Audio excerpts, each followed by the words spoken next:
Okay, today I want to prove or disprove the biggest thing in dating, the biggest red flag in dating, I should say. And that is if the girl is asking you for money, um, then get out. It's a red flag. That's that's never going to end up well. And the reason I say that is because I meet so many people who have been married very happily to a Filipina for a very, very, very long time. But I should put a little distinction in this, though, is that I'm not talking about like the fact that yeah, people come here to the Philippines to find a more conservative type of girl, somebody who will take care of them, that will do the household chores and you take care of the bills. Like that's kind of an expectation. Obviously, there are people I know that out there that want a conservative kind of girl that'll clean the house, go to work 10 hours a day, 6 days a week. I I don't know. I don't know. And they want them to pay the bills too. Like that part I just don't get. But anyway, that's not what we're going to talk about today. The whole point is if a girl is saying, like, you just started chatting with her online, you've never even met her, and she's like hinting that she needs a new phone so that she can chat with you, so that she can take pictures. My camera doesn't work as well anymore, and I could send you so many great pictures. I just need that 120,000 peso iPhone, or, I can't pay my rent. I need to pay my rent, and all these things, right? Typically, that's supposed to be the big red flag that we all talk about. And I have to move my camera slightly because cut off on the small one. By the way, if you're watching the vertical, this is available on horizontal as well. And the thing is though, like I said, I've met so many other people. So I need your help. I would love to hear from you guys. If you have been in a great relationship for a long time, you've married or girlfriend, doesn't matter. And yeah, you did give money before you even met, but it still worked out. That's where we can, if you guys can add it to the comment section, because that's the part where, is it true? Like 100%, basically 100 out of 100 times, if they're asking for money before you've even met them, that's going to end in disaster. Or does, like, the fact that you're dating here in the Philippines, 99% of the time, they're going to need money for things. Like, unless you're dating a doctor, or maybe a pharmacist or something like that, like somebody who's making really good salary here, they're likely going to rely on other ways to make money. I know girls, okay, I know of girls who have, wow, I got a really loud boat. He's really far too. That boat is loud. I don't know if you guys can hear it. But I know of girls that have 3 to 4 or 5 foreigners, different countries, that kind of thing, on the go, that they're like hedging their bets because the average foreigner won't even come, right? Like they'll talk like they're going to come. They'll say they're going to come, but they don't actually come. And so they don't want to spend 6 months chatting with some guy who's never coming. And so they hedge their bets until one of them actually shows up, and then they'll drop off the other guys. Maybe. That's their plan anyway, is whoever does show up there. But they can be pulling down great money. Like, I know of some that pull down 20, 30K from several different foreigners at a time. I know of girls who go through my, I accept very few friend requests. Nobody should take offense to that, because people search through them and then they write these foreigners and say, oh, I know Michael and all this, and they start chatting them up. And one girl has like 7 people giving her money because she gives them their sob stories, that kind of thing. So the big red flag thing, I do know it exists. It is real. But is it like one of those things where, it does work out too? And that actually the fact that they need money is probably more realistic than them not needing money. And so that's the thing, right? Like, and a lot of the foreigners, they are like, as soon as they ask for anything, they're like, yes, give me a reason to give you money. they're asking for it. They're literally asking for it. And sometimes it comes from, especially if they're quite a bit younger than them, is that feeling that they're not enough, and that this girl might find somebody else to chat with and that kind of thing. And so they're looking for that now you owe me sort of thing. You're not going anywhere because I got you a phone, or I pay your rent. So you're not gonna go find some other guy to chat with. By the way, it's super hot. We haven't had rain in forever. I know everybody else has had rain in this country. 10 days, more than 10 days. I think it's been more than 10 days. It is so hot right now. This is rainy season, no rain. So anyway, don't mind me if I'm going to wipe this sweat constantly. I've got the fan on me, but I can't crank it up because otherwise it won't work out. So anyway, I'm waiting for those comments to build up. I see them already coming. Lara's coming in. Come here, Lara. There you go. Say hi to everybody. Hi. Are you doing good today? Mm-hmm. Today is Lara's first day of having a tutor because you have a big test on the 28th. Yeah, so you have a tutor coming to help you with your spelling and comprehension. Yeah, because she's struggling. She's good at math. She's good at a lot of things, but that part, not so much. Okay, so I'm going to go to the comments now. Is there anything you want to say to everybody? Maybe not. You don't have to say anything. It's okay. It's okay. But I'm going to go to the comments now because I really do want to know, because I'm talking to a lot of people that, people message me and they're like, they just want to hear it, because sometimes, even though they know it's a red flag, that they're spending all kinds of this money, it's said all over the internet constantly. Everybody's saying red flag, don't give them money. But they got their heart attached to it, or their emotions, or whatever, lust.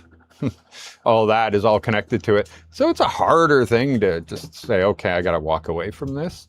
But you should always keep in mind, unlike in the West, where you make a profile and then you have to send out 100 messages to hopefully get one answer. Here you can make a profile, just your picture, and never write anybody, and your inbox will get filled. That's how it works in all these Philippine dating websites, just from my friends that have spoke to me and everything about this. It's not like I've been on one, but it is, it's like so easy. It's like, they say there's more fish in the sea. Yeah, there's a ton in the Philippine Sea. So, all right, let's go to this right now. Yes, I have 2 live streams going. One is vertical, one is horizontal. I saw that comment there. And welcome to everybody who joined. Thank you very much. All right. So recently, new subscriber. Thank you. 74 years old from Minnesota. Thinking of visiting for a month or 2 in your area. Anything available in January, February? Since you're only going to do a month or 2, you won't be able to get like a place of your own sort of thing. Like not many, unless you're paying a fortune, right? Like San Antonio has some houses in their subdivision that they'll charge you, 100,000 pesos a month for just 2 months. But you're not going to get like what we have, 20,000 pesos, that kind of thing. Those are long-term contracts. You're in the Airbnb market at 1 and 2 months. You can negotiate, but you have to come down here and do that. And so what people have done is they stay at like JFK, which is a very affordable place. It's got a swimming pool, German-owned, right by the beach here, right across the street from the Beaver, pretty much. And they'll stay there and they'll book like 3 nights. And it's called JFK Apartel. And but it's still like a room. You got a room that'll be cleaned every day and a pool. And then when they're down here, you can go over to places like San Antonio Resort, where they talk to them and say, I want to rent a house for 2 months, and they can negotiate and something like that in person.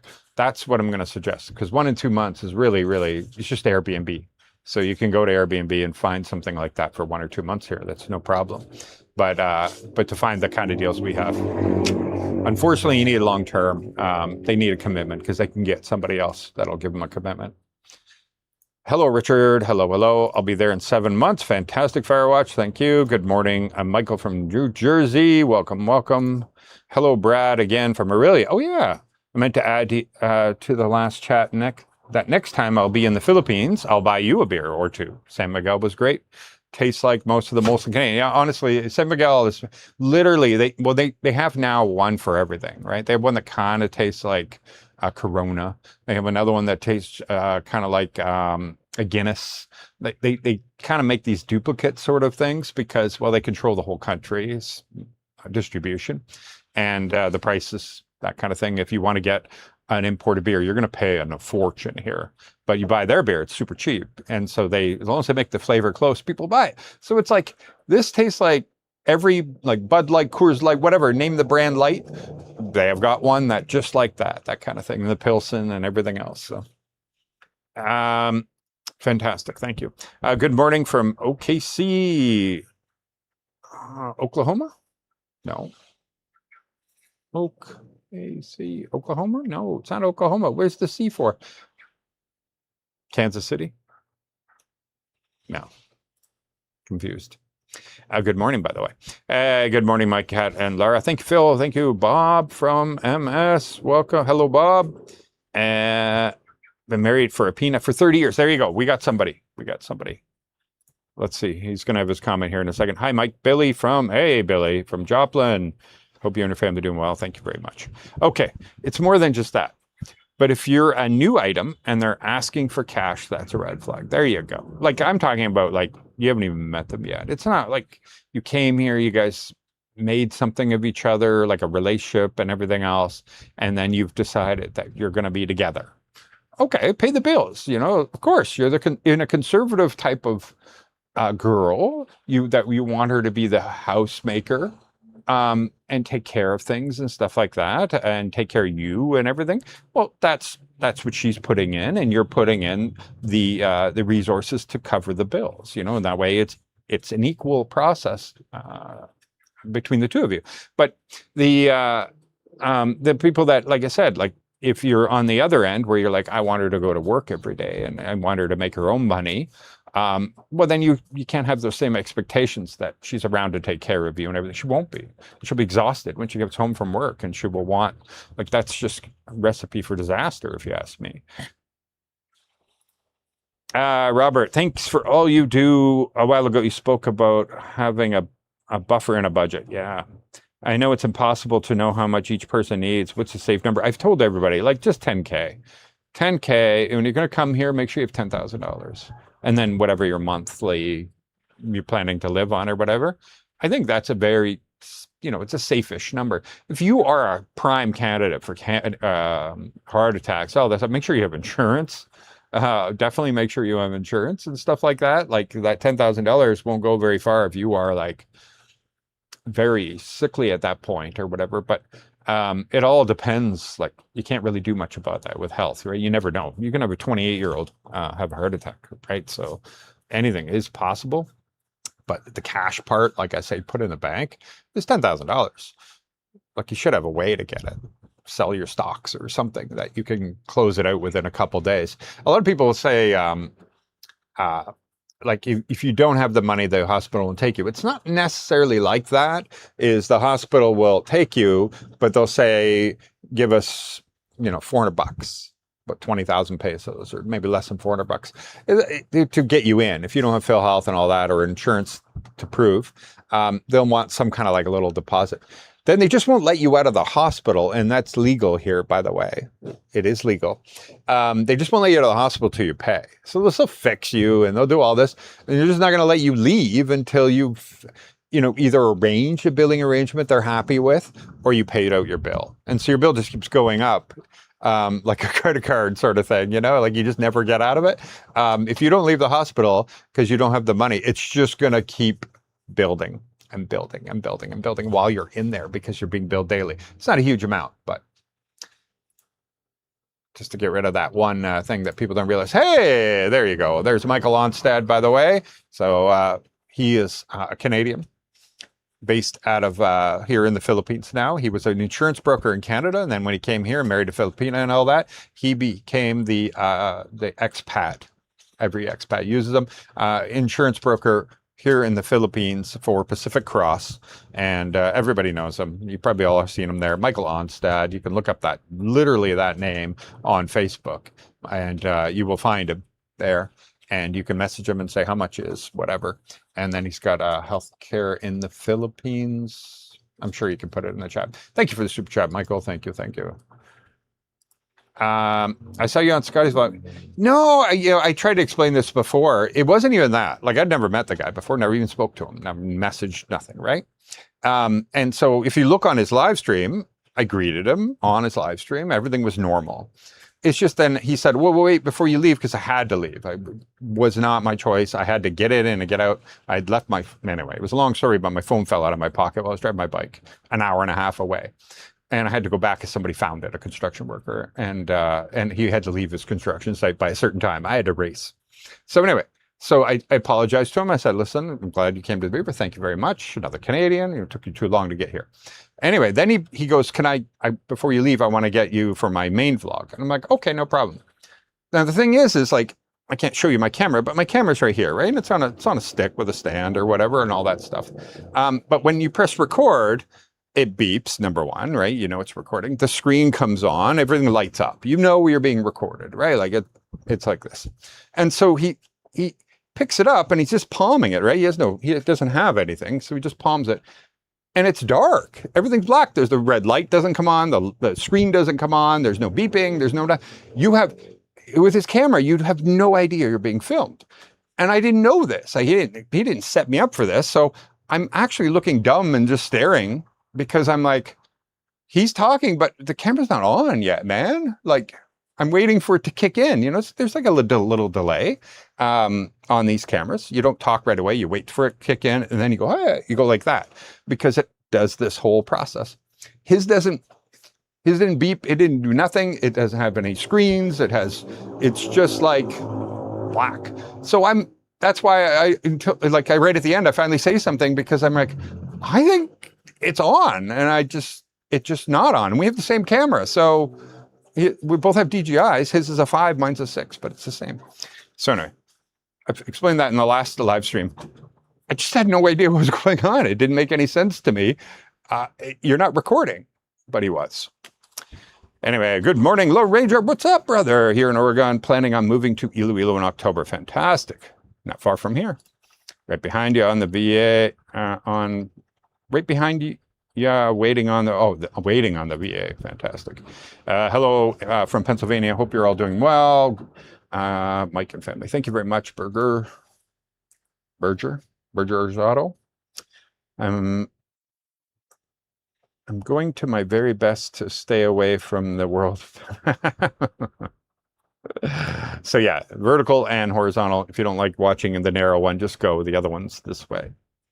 It's a new YouTube thing. Well, it's not so new, but now it's almost like an automatic. 33 or higher every day, no rain in the Dominican Republic. There you go. We're almost identical. It's like 33, 35. It's not crazy because the humidity is not bad because there's no rain, but yeah, it's hot. It's hot. Hello from California. I don't know how to say that one, or I'd say it. Sausalito. Oh, I probably said it right. Hello, hello. Hello from Saskatchewan. Hey, my childhood was there. Look who it is. Brian Simpson. Howdy from Ventura, California. Hey, thank you, Brian. Thank you. Thank you. It wouldn't be a live stream without Brian's howdy from Ventura. And are your elbows up? Oh my God. Brian, dude. And another one. Look at that. How's Wildcat recovery? Listen, Catherine is doing way better. It's like a switch went off about 2 to 3 days ago, where she went from like an 8 out of 10 every day about complaining about pain and everything, to now she might hit a 3 several times a day out of 10, like 4 or 5 times in a day, right? And the rest of the time she's better, but she's doing more, so therefore that's what's probably causing it. Getting on trikes, but we bought her that pillow in Iloilo, so she puts that down and sits on it. But you know, trikes are like this and not really good suspension and everything. But she doesn't want to go on the bike. Well, plus I'm not usually. She wanted to go shopping with the girls and stuff like that. She's had so many friends over, all these places. If you look on Facebook, you'd see like all the girls, all the expats' wives, everybody's coming here and hanging out with Laura. They go on the beach here and they set up a table and chairs and have dinner out there, even without me, like when I'm busy doing other things, filming and stuff like that. So it's gone really well. any relationship will have an element of financial dependence. It's true. Not two doctors married together. No, but um, but yeah, like any traditional relationship, I think that's probably what you're thinking. Of course. Have you considered building your own simple house? Yeah, we're working on something right now, actually, because our lease ends June of next year. So we have like that 9 months, 10 months. And so we have a plan and that we're working on now. And there's some exploring going on. And everything got held up because of Catherine's surgery. So we are going back to go look at some others. We're also looking at something here and different places and negotiating at this point. And then, but we want to be able to start something so that we have, because wherever we live, right now I pay for an office, right? So I have a separate office. Going to work is kind of like a thing. It divides it because it's very hard to focus and work if everything's around you. Like, Laura was right here. It's easier to sit around and do nothing with your partner, And so having that little office space does help. Makes you feel like you're going to work, come back. And so when the new house we're planning to build, we'll have the house, but then we'll have an office in that one spot, not paying for rent somewhere else. And so what we're going to do is just build this office, which essentially is going to be like the high size of this little house, maybe a little smaller, because 2-story here. And we'll stay in that while our main house is being built. So we only have to worry about building that over the next 8-9 months, depending when we land a deal and do the deal. We just have to build a small little place that has a bathroom in it and everything. That will do it, right? And then, because we don't have like all this money saved up or whatever for that. We're actually saving for a vehicle right now, like a good vehicle.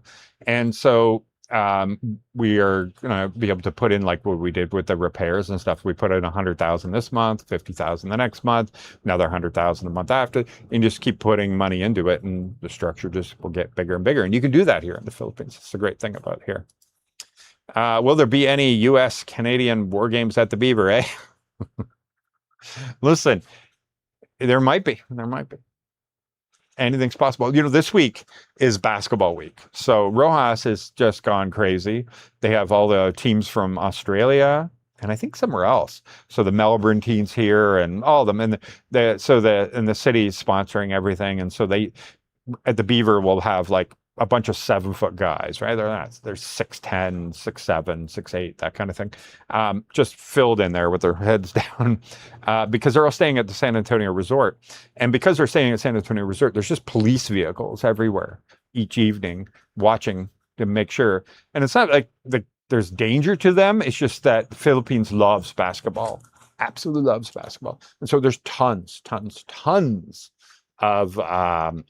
of kids just trying to, get them to talk to them, that kind of thing. So, yeah, it's pretty cool to have them here. But anyway, they've been coming to the Beaver pretty much every night right after their basketball, maybe 10, 11 o'clock at night.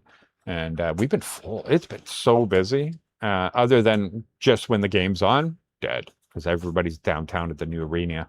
And it's all air conditioned inside and everything, watching the basketball. Anyway, I'm hoping more of you can tell us about this topic, because I actually really do want to know this topic, because so many people write me and they're like, well, she asked for money for this or that. What should I do? And I tell them it's, that's the red flag, right? That you do not give money to a girl before you've met them. If you do, it's a red flag. She's asking you for money. And sometimes it's not that they're asking for money.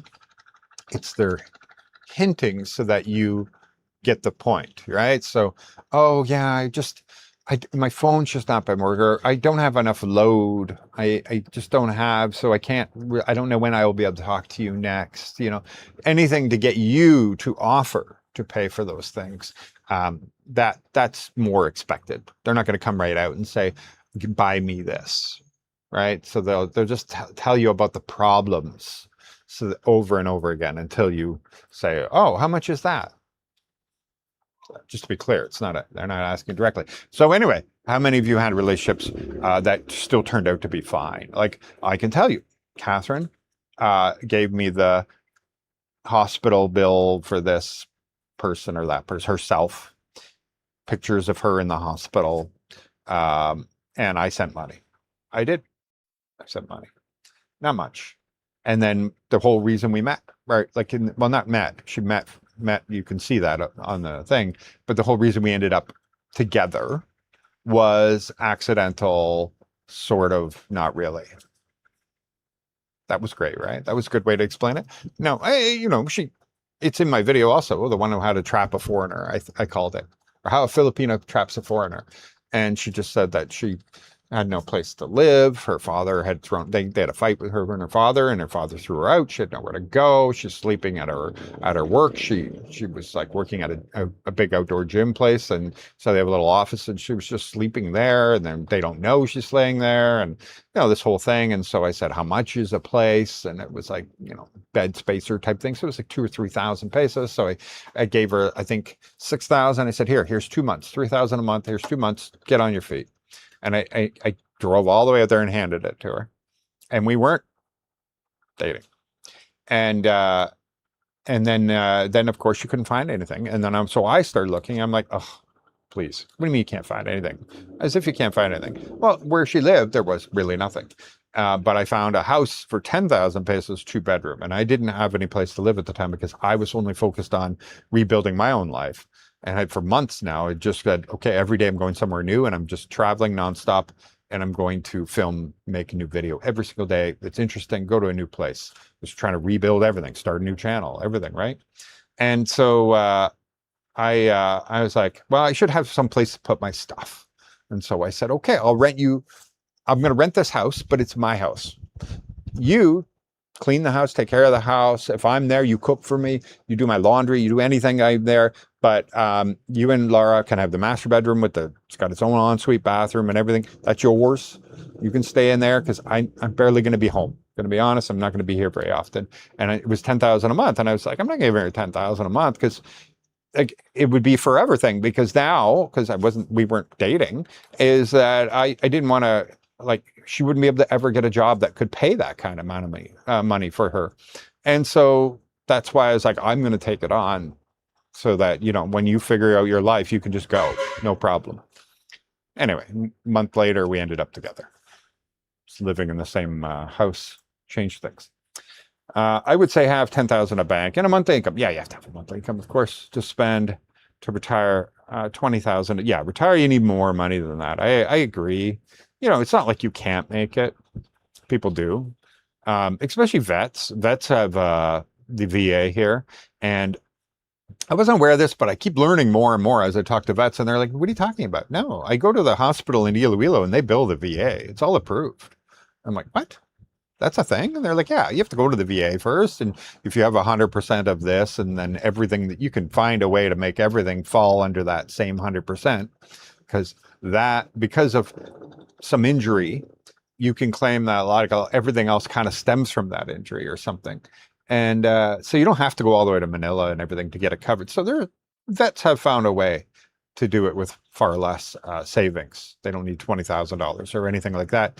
And they have their steady, like some vets are making great money, right? Like over 5,000, like upwards of 10,000, depending on the rank and all that stuff and time and service or something.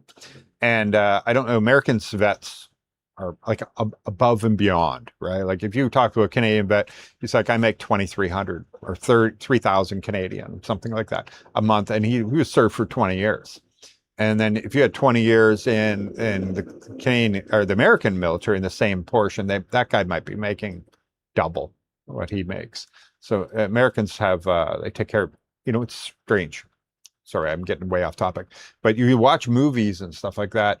Just remember, like in the 80s and 90s, they didn't take care of their vets very well back then. Most of them were homeless, no income, living in the streets, that kind of thing. Not most, but there was it was depicted that way.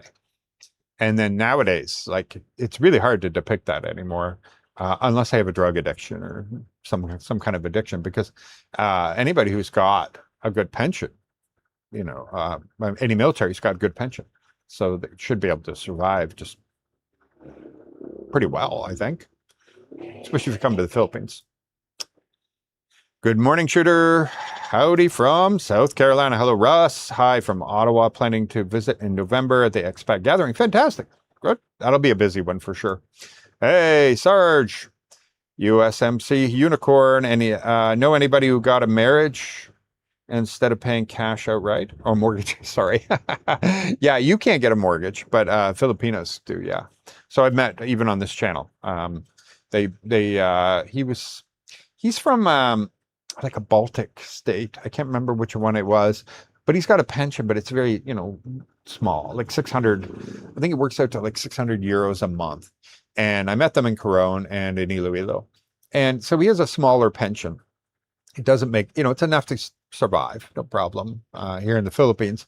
But he's like, I couldn't survive back home or retired. Anyway, he married Filipina and all that. And so they, under his wife applied for a pahibig loan, which is the government, subsidized loans that they offer here. And they were able to buy like this 1.6 million peso house, like, the really small ones they offer here for low income people. And they make payments, and he's like, in a few more years, we're going to own that.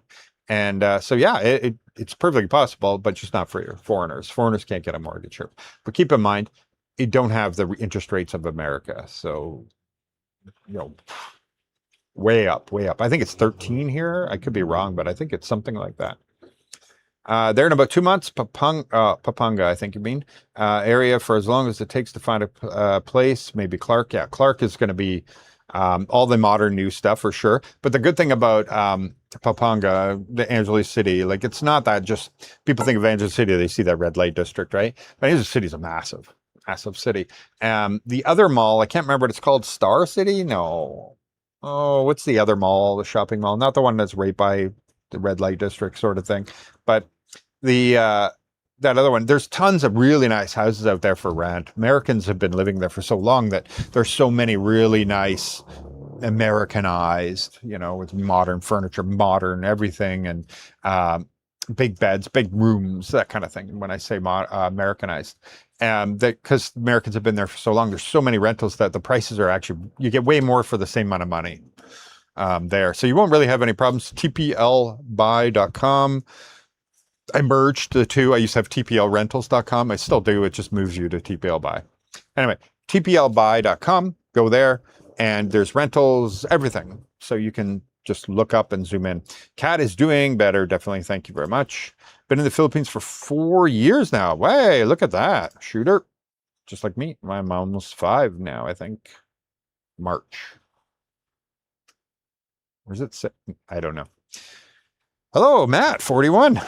From Germany, living in Manila since 2022 with my boyfriend, and I'm gay. Nice to be here. There you go. Philippines, no judgment here for their same-sex relationships. They don't allow marriage, but they're same-sex relationships. So, there's no judgment here, right? It's every other day. It's like a normal day. You know what I mean. Nightmare. Hello from Mississauga, Ontario. What's up? If you're sick, you should seriously consider if the Philippines country for you. Thailand, on the other hand, has excellent health care. Yeah, but Thailand and Vietnam, their healthcare is going to be on par with like what you find in BGC. So if you need the latest technology, the latest healthcare, yeah, you need to be by St. Luke's, or maybe, like you said, the thing about the Philippines is they are a country of 7,000 islands. You can't compete with a mainland China or a mainland country.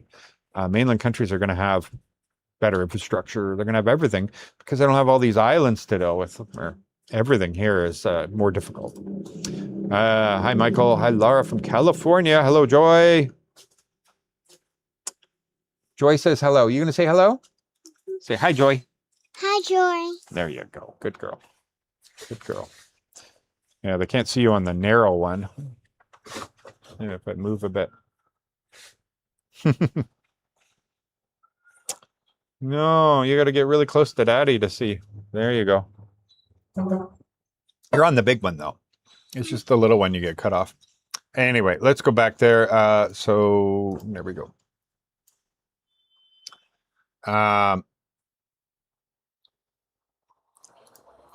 Warden with benefits, eh? What's that? Warden with benefits. Oh, yeah, with Catherine. Yeah, with that. Yeah, exactly. No, you don't know. Yeah, you meet your mother watched this horror movie last night. She wanted to watch a really scary one, so we did that. I told you Scotty Boy was your special guest. Yes, that's right. Well, I didn't have him on anything because, well, I had no time because of the way I had to race out, but um, I was his special guest.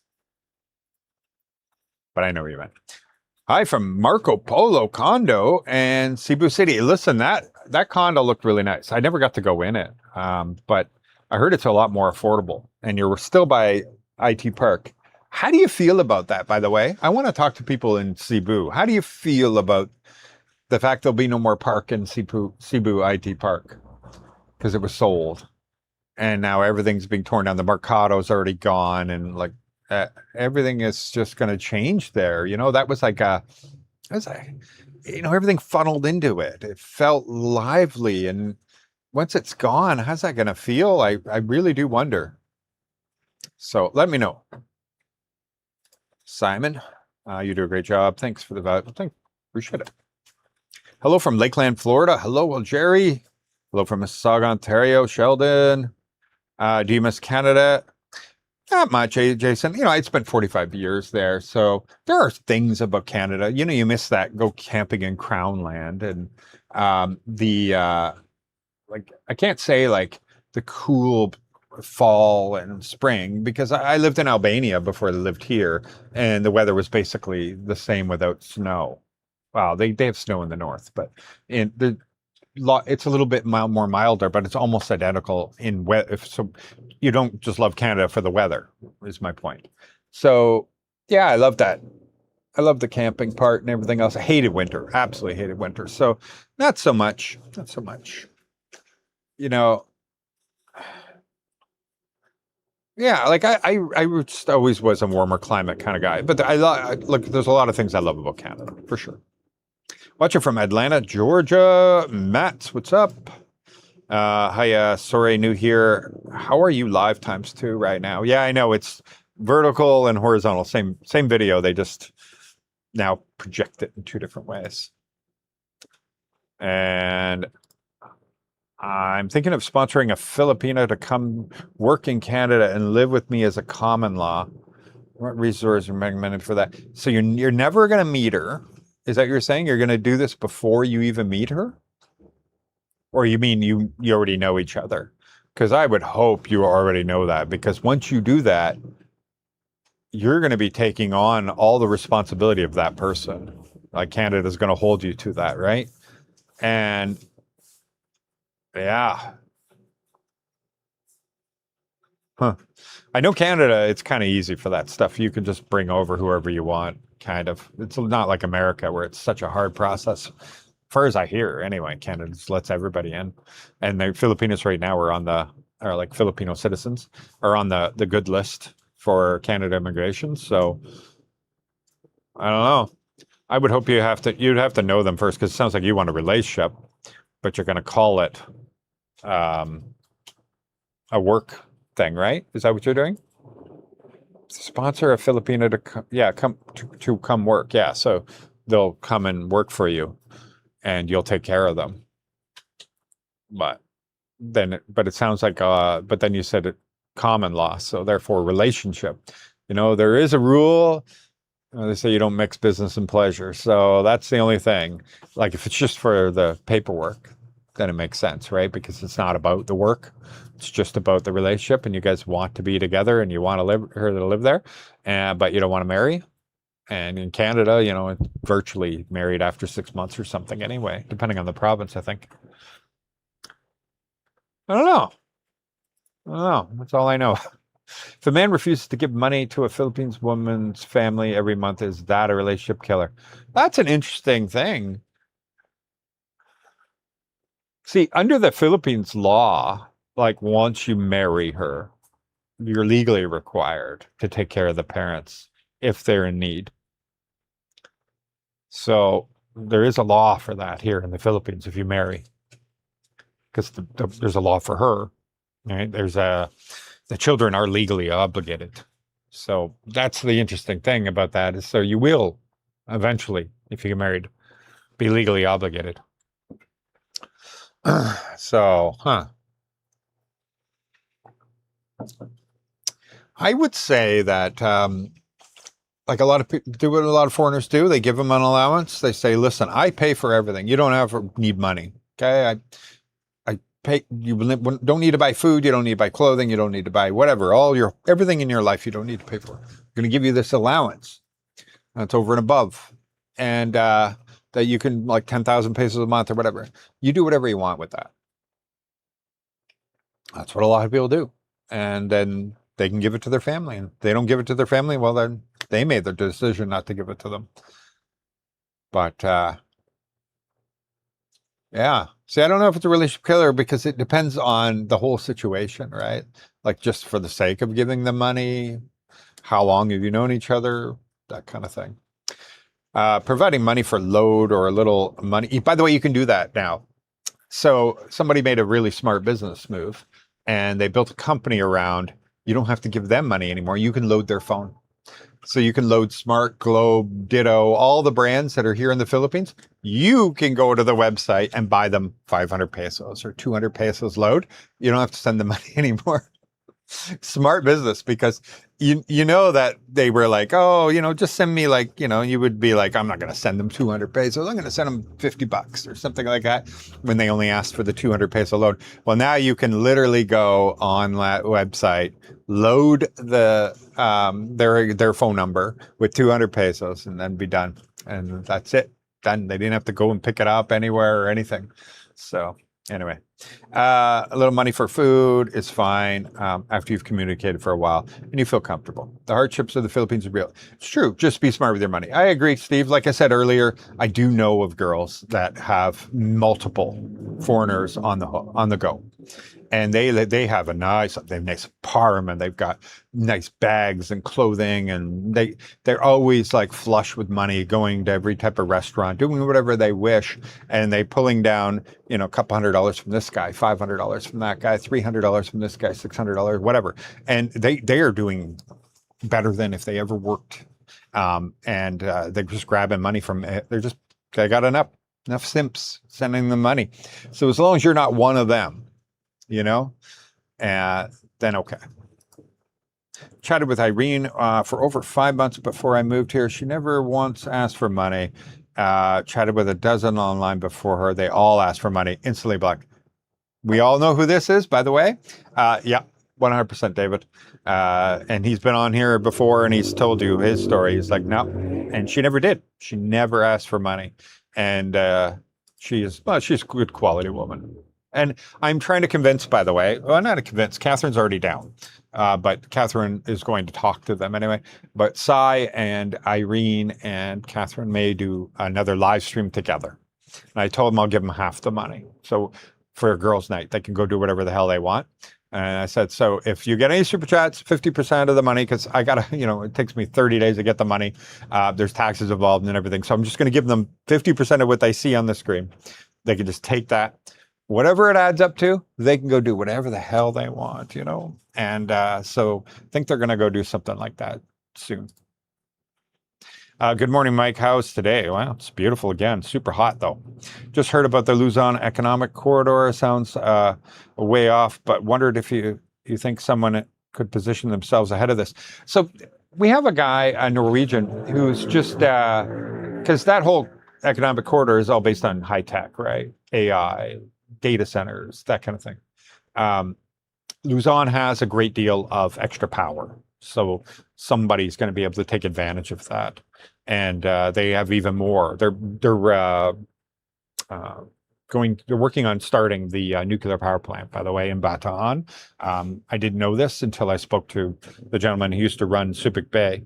And he told me, he's like, oh yeah, there's already billions being spent in there to refurbish it and get it started. It never did start. The public, they built it and then the public went no, and so it never happened. The project, well, it did happen, but it never got turned on.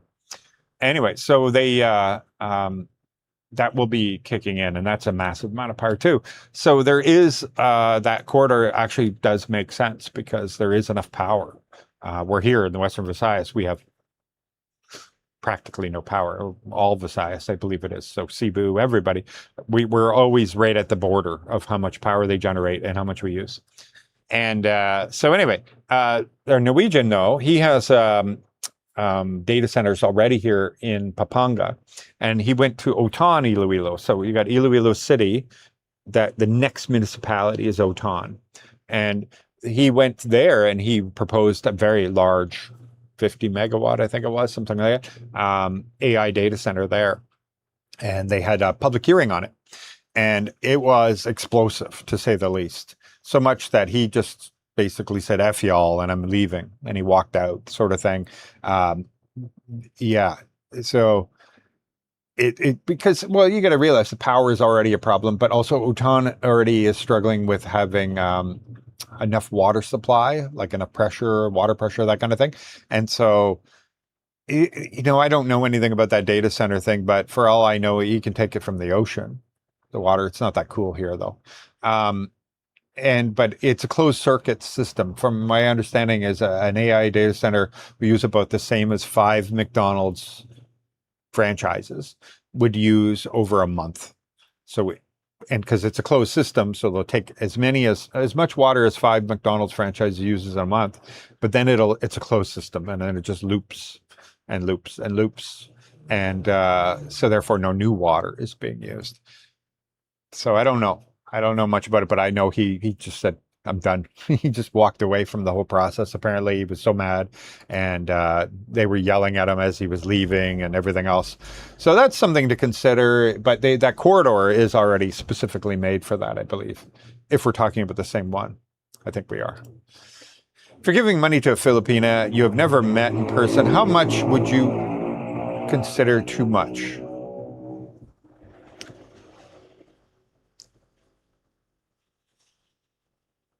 I don't know. Like I think like if you're just chatting, especially in the beginning of chatting and stuff like that, would you pay anybody else? Like if you were just chatting with somebody in your own country, would you pay them? Would you send them money? Probably not. So it would probably be the same.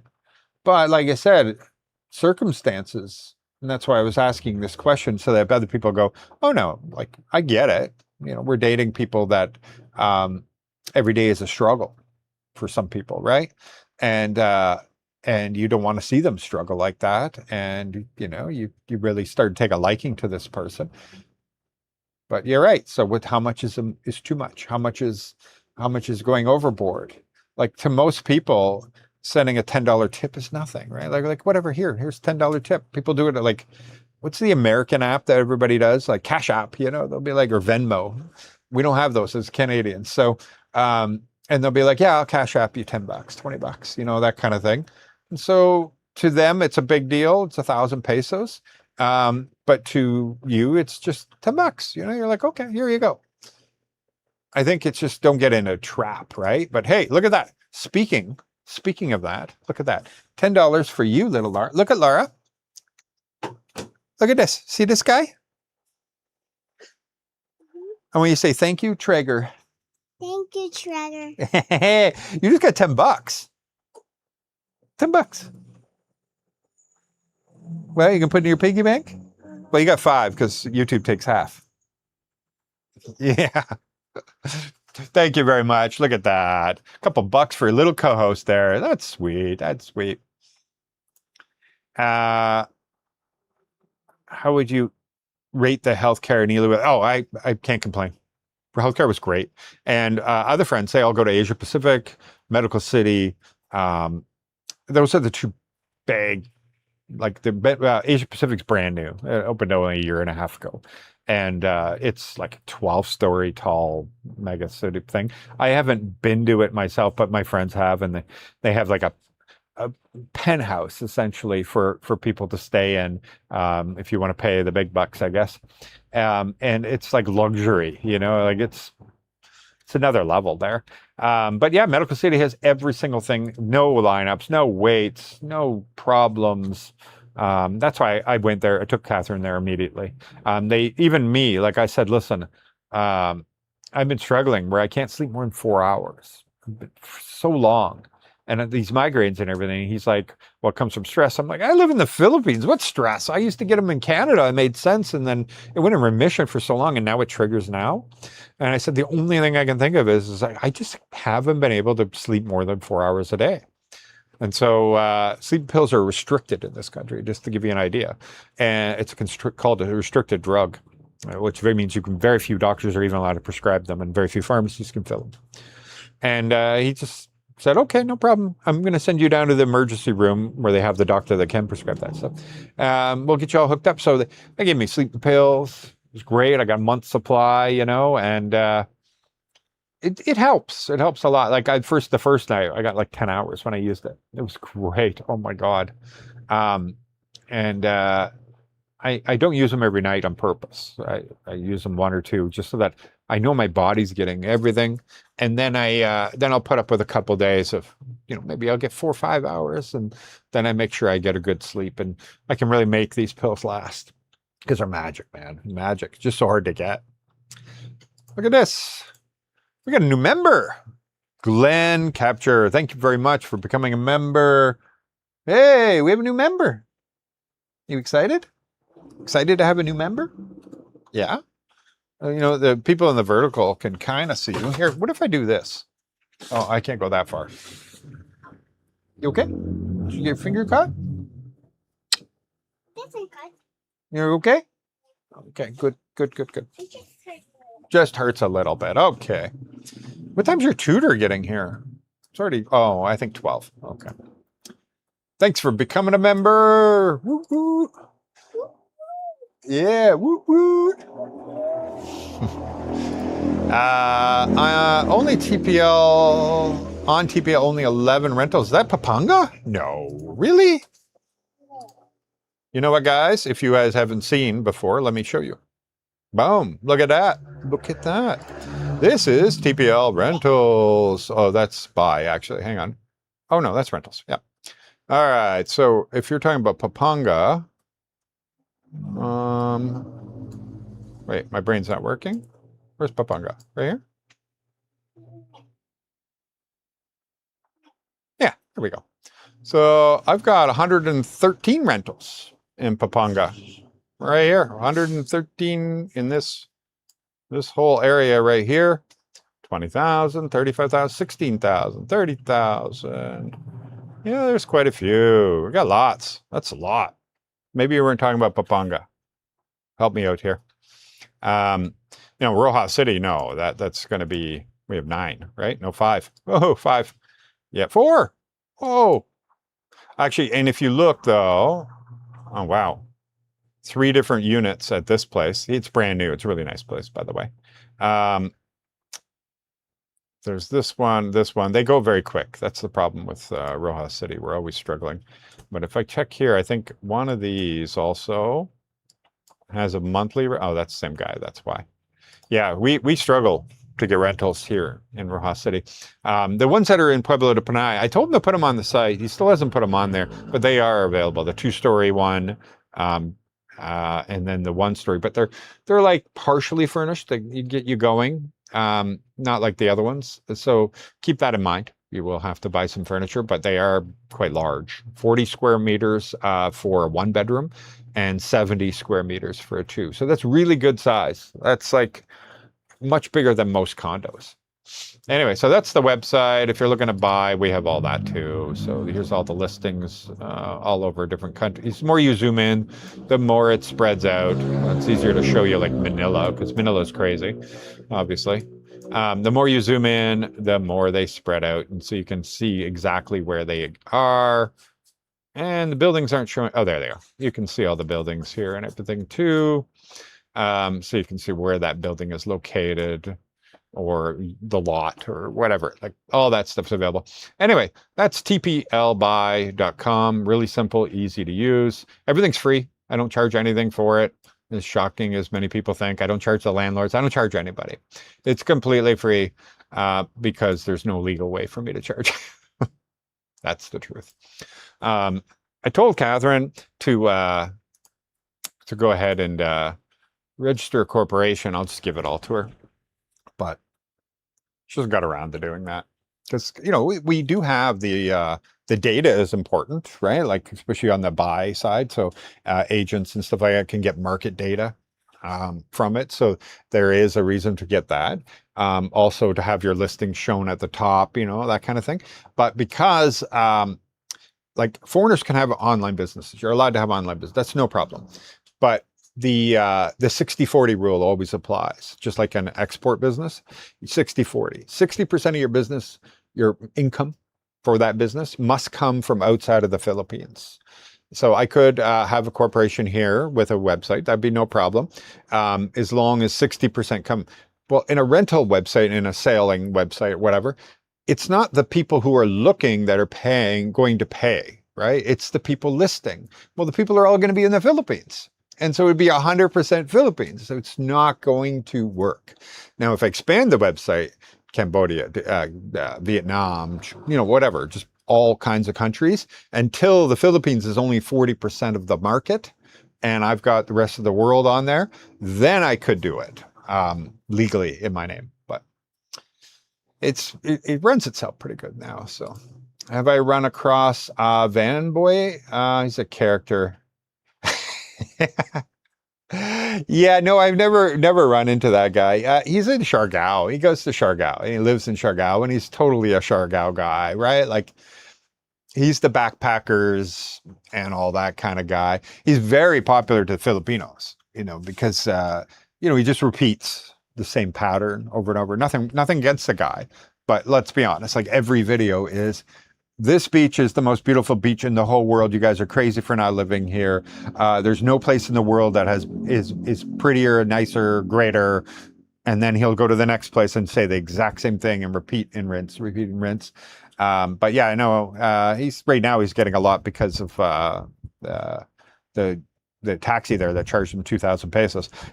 Everybody's had that happen to them, that he had this camera there, right? And he filmed it while he was in there. And so, yeah, it made the driver, and I believe the funny thing is the driver had a passenger in the front with him. It was probably his buddy or something. I don't know. But anyway, they were arrested and their licenses suspended and all that because he has a huge reach in the Philippines. But I know who he is. Have you? No, we haven't been getting any rain, Mike. Nothing. We haven't had rain over 10 days. Over. Not a drip. Not even a sprinkle. It has been dry. Well, we're dry as in rain. I guess it's still a little bit of humidity, but hot. Just hot. Been strangely different here. If you're in Quebec, you only like the weather. Listen, Montreal gets these crazy snowstorms where they don't get the really, like Quebec City, super cold, right? Ice cold, to the bone, make you chill in the winter, but really cool festivals and stuff like that, especially near Chateau Frontenac, and in the winter, it's a beautiful place to go. And all the you got these bars and restaurants there. If you ever go to Quebec and go to Quebec City, these buildings are from the late 1600s to early 1700s, stone, just amazing. And the bars are down below, and there's huge roaring fireplace, and it's really beautiful place. Anyway, but it's bone chilling outside. And then Montreal, it's not as bone chilling, but they get snow like crazy. Like you've never seen snowbanks so high, and you're like, the sidewalks, it's like a tunnel, and it's just straight up. They get crazy snow there, like Buffalo sort of thing. It's back in a new spot. Yeah, that's what I meant though. Like it's good that they did that, obviously, but the hub, the park, the people can hang out and sit in the park and all that, and that's all disappearing now. That's really sad. It seems like to me Lara's taking over that. You should take over the vlog. Charles says you should take over it. What do you think? Huh? You're gonna take over vlogging? You're going to be the champ? She said, yeah. You can add load to any number via Western Union. Okay, there you go. So you can load your phone on Western Union too. On their website, though? That's the only thing. I know that they probably jumped onto it. That'd be smart. Hey, Mike, my wife and I live about 2 hours from Vancouver, BC in Washington. Oh. We'll be in the Philippines soon to visit family. We can't wait. You're looking like you're doing well here in Rojas with your family. Yeah, it's beautiful. Beautiful. Like I mentioned, though, we are looking at land, but it'll be mountainous or maybe. Actually, I shouldn't say we don't know because we're looking at two options. But thank you. Built in something. Look, everyone is complaining about scammers. When I would have grown up here, I would have also scammed. Yeah, I guess, eh? I don't know. But that's like saying if I grew up in the projects, I'd be a drug dealer, right? It doesn't, you don't have to do that. Like, I tell you, like, I don't believe in that giving people that much of an excuse. So I was a ward of the crown. I was taken away when I was 12. Yeah, just before my 13th birthday. It was Valentine's night. And so ward of the crown means I was a ward of the state. You would probably think of it as an American, but in Canada, it's the crown. And they gave me a good home for a little bit because it was a friend of mine. His mother was a foster mother. And so the Children's Aid Society allowed me to stay there for, I think I had to stay there for a month. But after the month, they said, sorry, you got to go group home. And I did not want, no, hell no, right? So I ran out of the way from that and everything. And I lived on the streets. And, I did a lot of like some stupid shit and stuff like that. But nothing like crazy. Like I shoplifted once, that kind of thing. Not once, got caught once. And the problem was is the legal system gave me a slap on the wrist. So I go there and they all, oh, we feel sorry for you. Here's community service, go. And I get the community service and the guy's like, you take real jobs from people at the arena, just clean up. And he's like, hell no, you're not taking jobs from real people. And he just filled in my card all my hours, said, don't get arrested in these days, and threw it back at me and threw me out. So I never had to serve anything. There was no punishment for the crime sort of thing, whatever. But it was actually Army cadets that saved me. I joined that because I heard shooting in my school. And I'm like, what the hell? But on the second floor, I was there at late at night, 6 o'clock. I don't even remember why I was there. Anyway, and I go upstairs and we had a rifle range in the school. And that was a normal thing back then. I don't know if they still do that. And like the weapons weren't kept there. They bring them for the 6 p.m. Thing, but they had a rifle range. And so I was like, oh my God, this is so cool. And so I joined the Army cadets. And next thing I know, it straightened my whole life around. But even living on the streets and everything else, like I should have fallen into a life of crime, a life of drugs and all that kind of stuff, right? Like, and then I would have had the excuse. Instead, and like I never finished high school. I had every excuse in the world in my life, but I didn't let it make me an excuse. And I ended up being corporate executive for a multinational, multi-billion-dollar a year company, and yet I have grade 10 education, so I didn't let anything hold me back. So I hate to say that that it's a given just because you're in an unfortunate situation or just because you're poor that gives you an excuse or a pass or anything. You can find your way. In the other way, my brother wasn't taken away because the situation was different. He wasn't. Same thing didn't happen to him, and so they left him in the home. Anyway, then my mother remarried a much nicer man, and that man turned out to be quite wealthy. And so my brother ended up with the whole trust fund life and going to university, drops out of university, even though he had job offers from like Microsoft, everything. And he was like, nah, he got into drugs and he got into alcohol. And then he spent the next 25 years of his life as a drug addict, stealing and robbing and taking advantage of every family member and just anything for drugs, anything. And he died of fentanyl poisoning 2 years ago. So, yeah, I don't think that necessarily guarantees the outcome. Could have everything and go one way, have nothing and go the other way. Yeah. Not as easy as you think to bring your girlfriend to Canada. Yeah, but it's easy to hire them. I know what you're saying. Even harder if you live in Quebec. Because the hiring thing, I'm pretty sure it's very easy. Correct me if I'm wrong. But I think you're right about bringing your girlfriend, but the other way. Like YouTube takes like 30%. I don't know. Let me double check. I always say, I think it's 40. I think it's 50. I don't even know. How much does YouTube take of super chats? Oh, it's right away. I haven't looked in a long time. Oh, oh yeah. So there's a couple things in there. So if there is a local VAT, so the Canadian tax too, you get that. It's the local sales tax, and the currency fees. But then there's the Apple tax. So if anybody who's on iPhones, if you are super chatting me from an iPhone or any device, Apple thing, Apple takes an additional 30% fee. So if you donate $10, Apple takes $3. The remaining $7 is split between me and YouTube. So that's why I think we always say 40, because it says if you are with them, it's 49%, 50%. If you are, because so many of your customers are going to be on Apple devices. That's the unfortunate part. Androids, they don't charge for using the Android store, but Apple is like the biggest crazy con artist business I've ever heard of. They take 30% from everything I do, and I don't even have an Apple. How do you like that?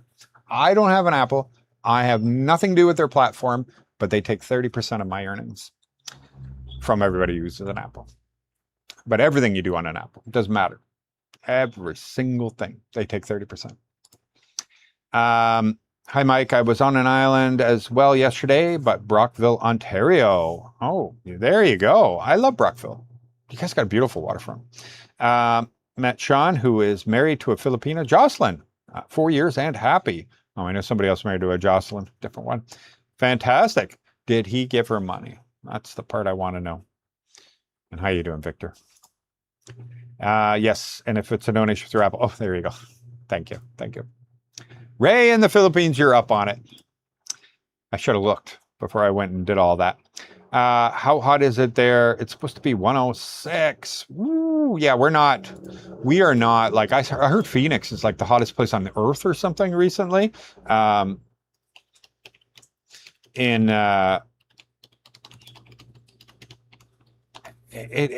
crazy heat, because we are 33 degrees Celsius, so 91 Fahrenheit right now here in Rojas City. It's not bad. It's not terrible. There we go. Yes, it's true. Yeah, you end up with about 50%. That's right. What about PayPal? Yeah, you see, the problem with PayPal is, like, of course I have PayPal. I have everything. Not everything. Oh, as a Canadian, I can't have your other ones. But the thing about it is, you start giving out PayPal, man, the haters come out hard for you. They call you an e-beggar, and you're begging, and you're this and that. If YouTube isn't making a piece, as far as they're concerned, you're not working or you're not earning it. Yeah, maybe that's what I mean, earning it. It's begging if you get all of it or most of it. PayPal has a much lower fee. But yeah. Bakersfield in the 70 degrees, so beautiful. Oh, but it's still Bakersfield. You guys get the what do you call them? The dust tornadoes. I love those. It's so cool to watch. I don't want to be in it, but look cool.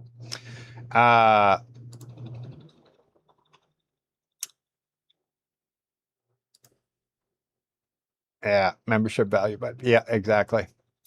Mike, when I Google what's the best hospitals in the Philippines, I don't see any from Panay Island. Oh, because they can't compete. So think about it. Manila and Quezon City, like, they're all connected, right? Like, it's just mega cities. Like, these are all cities, even though we call it Greater Manila area, right? 35 million people. The financial hub of the entire country. So, of course, you got Makati Medical, and you've got St. Luke's. And then Cebu is 4 million, something like that. I think 4 million population. And so, of course, they're going to have, and Davao is 1.4 million, something like that, much bigger. On this island, the biggest city we have is 500,000 people. So it is what it is, right? So I'm not comparing that to St. Luke's. You're not going to get stem cells done here. You're not going to get, I don't even know if they do like the hardcore neurosurgery, that kind of stuff. The good thing about that kind of stuff is they would just put you on a flight and send you to Manila, and you'd be there in 25 minutes, and then bring you over to the hospital there, and they do it. But yeah, no, I don't want you to give you the illusion that I was saying the best hospitals in the country are here. God, no, they're just great for here, like a population of 500,000 city. That's our biggest city in the whole island. So it's going to cover like 99% of the things, but the 1% of the things are going to bring you to one of the major cities, right? So Davao is the smallest of the major cities. I don't know the exact population. I didn't even check, but it's something like 1 million. You can easily Google that. So that's all. Don't want anybody to think I'm leading them the wrong way. Mike, if you see if you can get trazodone. Oh, a very old safe drug that was used for depression, but its side effects, it makes you sleep. Oh, but anything that's made for depression, that worries me. That sounds like what do they call them? SSRIs or something like that. Like, I just want to, my sleep thing is my brain doesn't shut off. I'm always thinking. My brain just like, and I just lay there and I just, like I didn't know this. Maybe you guys are going to learn this for the first time. I don't know or maybe you all already knew this. Catherine is one of those people that apparently something like 40-50% of the population doesn't do, who doesn't have a voice in their head, who doesn't like think out loud, like think inside their head, where they can hear their own voice and talk to themselves sort of thing and think things through and imagine things in a way and have dreams and all that stuff. I didn't know. I thought she was lying to me, but no, she does not have an inner thought process, right? And she sleeps really well. Go figure, right? I didn't know that was real. People really don't have it, but no, she doesn't have it. Hey, Ralph, brother.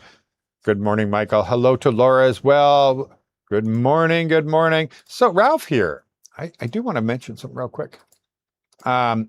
He has a merchandising company in Canada where they make shirts and sweaters, really high quality stuff, the really good stuff.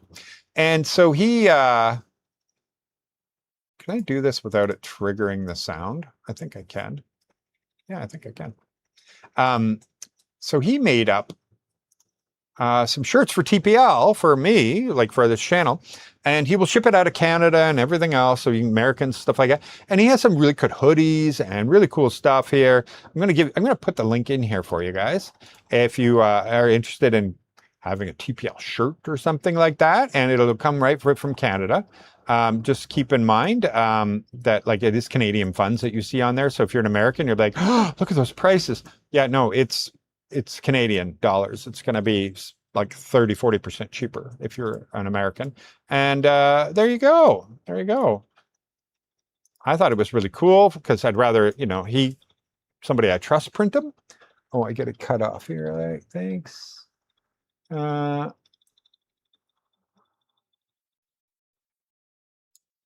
right.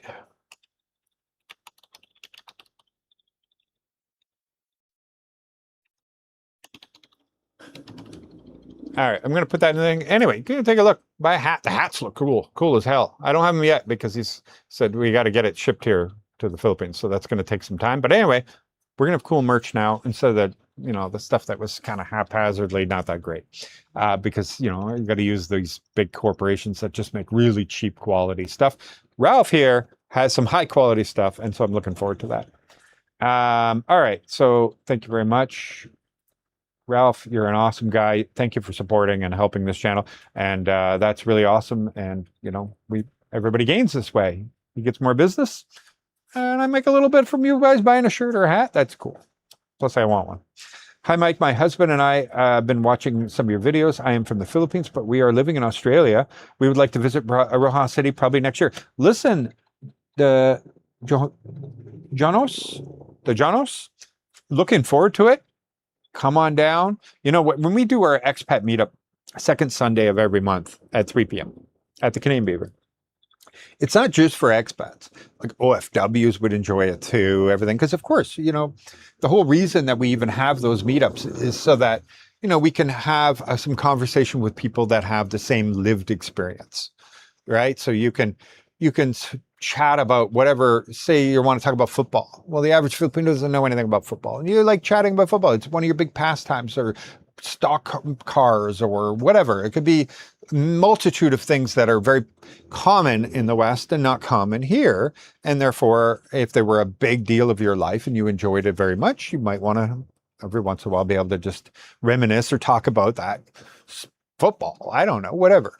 And so a lot of OFWs, right, that go working overseas, they end up watching football or rugby or whatever they're watching, and they get into things and they just have shared experiences and with the same as expats. So please come check it out.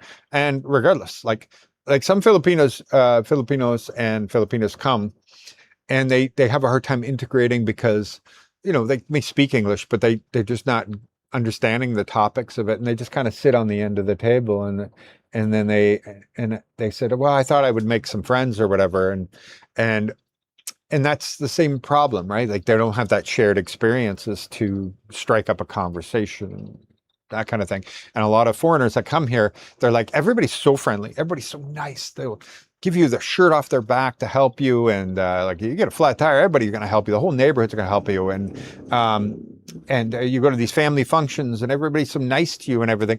But you will have a hard time in many cases, unless they are people that also went overseas a lot, or either traveled or worked overseas for a while, to strike up a conversation that can last more than just a few answers, and just to chat, just to hang out. And because you need something that has to be a shared experience. Now, if you're into fishing and you're talking to a fisherman, yeah, you probably could talk forever if he can understand you and you can understand him. But for the most part, it's really hard to find people with shared experiences. So come on out. That's my point when you do come. And if not, we're always in town around that date. So a lot of people say, well, how do I know if you're going to be there in December or something? I'm like, listen, if it's around the second Sunday, then I can guarantee you. Otherwise, don't know. 11 rentals in Iloilo. Whoa. Okay, then I definitely will be looking into contacting. So what I do is I write a ton. And yeah, you're right. Well, I got 18, but they probably should cut out that one. No, that's still in the border. I've got 18 rentals. Either way, still a low number. It's true. It's true. There is more out there. We just gotta, I have to write all these landlords, convince them that I'm not a scam, that it's actually free. Please go ahead and post it, that kind of thing. Hey, and Ralph's got his condo in there. There you go. Purba, which is in Iloilo, by the way, I think. I don't know where Purba is. I'm guessing. Good morning from Cebu City. Hello, Riverette. Oh, Pueblo. Okay. So, no, he's got his Rojas City one there. Fantastic. 800 square meters is so claustrophobic. You're not gonna find condos bigger than that, like one bedroom condo. You will, but just like where there's tons, and that you might be able to find one. But a one bedroom, like that's right. Like 70 square meters is really big. Oh, you coming to say hello? You want money? Oh, I also need a thing in juice. Blueberry. Mm. Thank you. You don't want to say hello? No, you're hurting? Okay. No, if you're hurting, don't worry about it. No. She just can't get the money because my brake pads have gone on my bike, and so I have a guy picking it up to drop the bike off there, and he's going to get other things done while he's helping, while he's waiting, because Catherine's got a laundry list of things for him to do. Anyway, so I'm sure that's enough money. How much are brake pads for a motorbike? I don't know.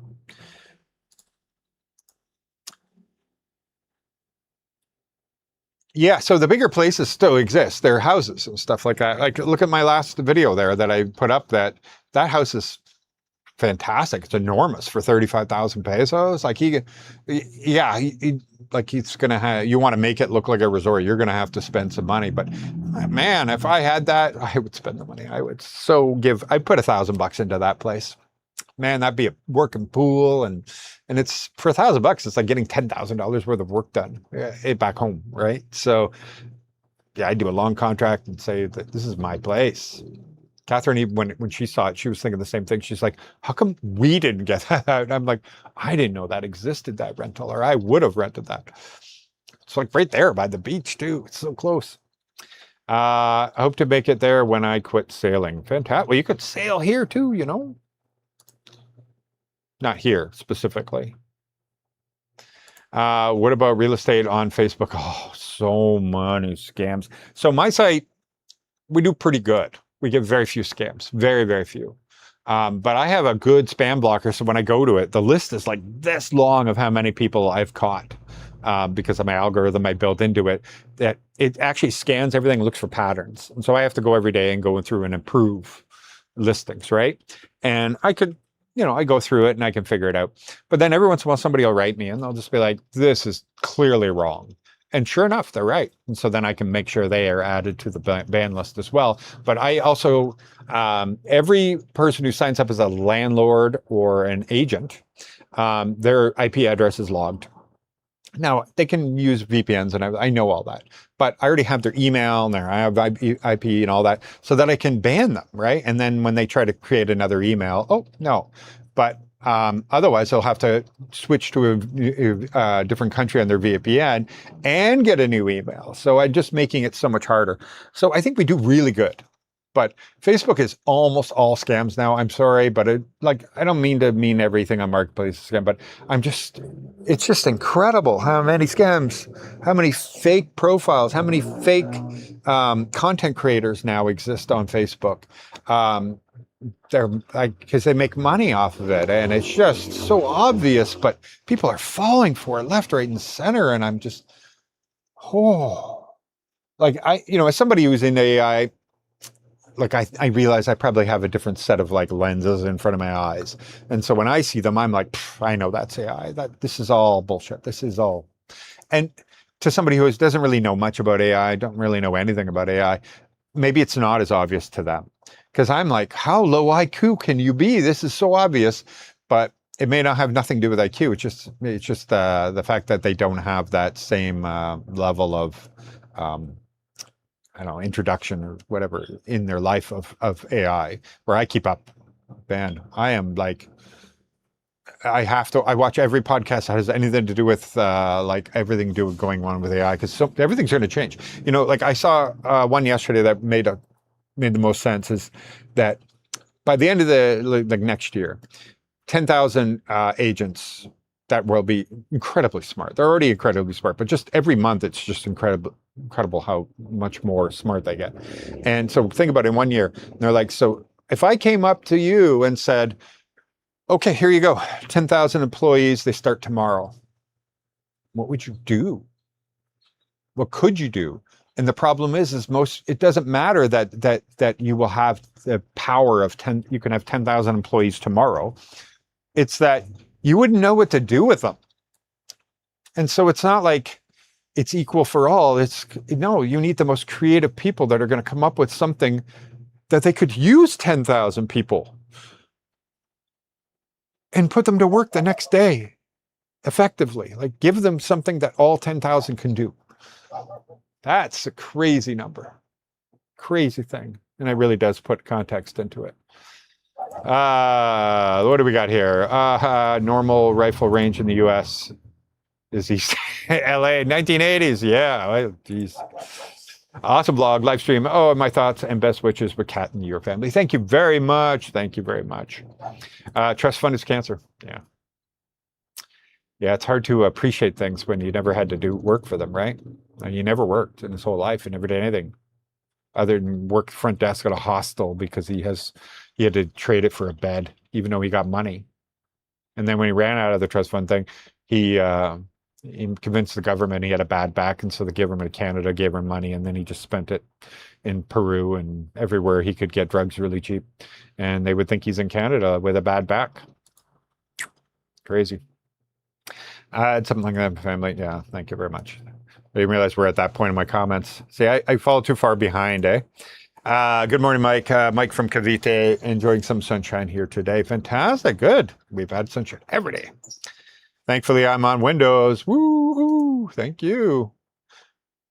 Yeah, I wonder how that works. Like, if you normally use, it matters where you do it, eh? Yeah. Okay, guys, from now on, only do super chats when you're logged in on a Chrome or something. Android, Chrome, Windows.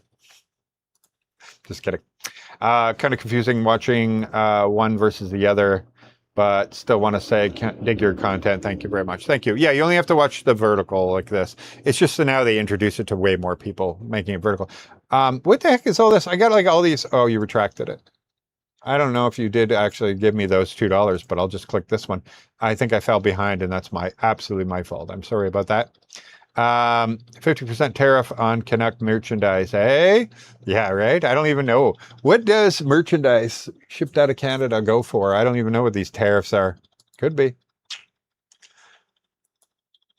Yeah, I have nothing to do with the price or anything like that. He has to work out his costings and everything and what kind of things to get. Yeah, sadly. That's how it works. You should find out what whatever podcast guy uses to get around that. Well, you can do podcasts in different places where it's free. You don't get paid, but you can get donations much higher, I guess. But yep, log in with anything that is not Apple. So if you log in with your, just like the reason why you can't join as a member if you're on an Apple. And I think you can now, but I lose another 30% or 30% off the top, then yeah, it's even worse, I guess. 49%. So is that you can open your Chrome browser, log into your YouTube there, and then everything you do in that Chrome browser is nothing to do with Apple. You're coming to say hi finally? Yeah, that's another thing. Like, but I have a membership thing. I don't even need to pay Patreon, to be honest. Take your key. Now she wants to take my key. Your bike. I know. I'm only kidding. I'm only kidding. Say hi. Say hi for you. Catherine says hello, guys. So yeah, if you don't know, I have a website. I'll show you. Where I don't even need Patreon. I give you guys more than what Patreon could do. It's it right here. Thatparadiselife.com. Now wait, I'm logged in as my my full member thing. So that's why it says like this. See, my toolbar doesn't show up everything because I'm the administrator. I'm the one that owns it. It shows like really long. So how about I'm just going to sign up.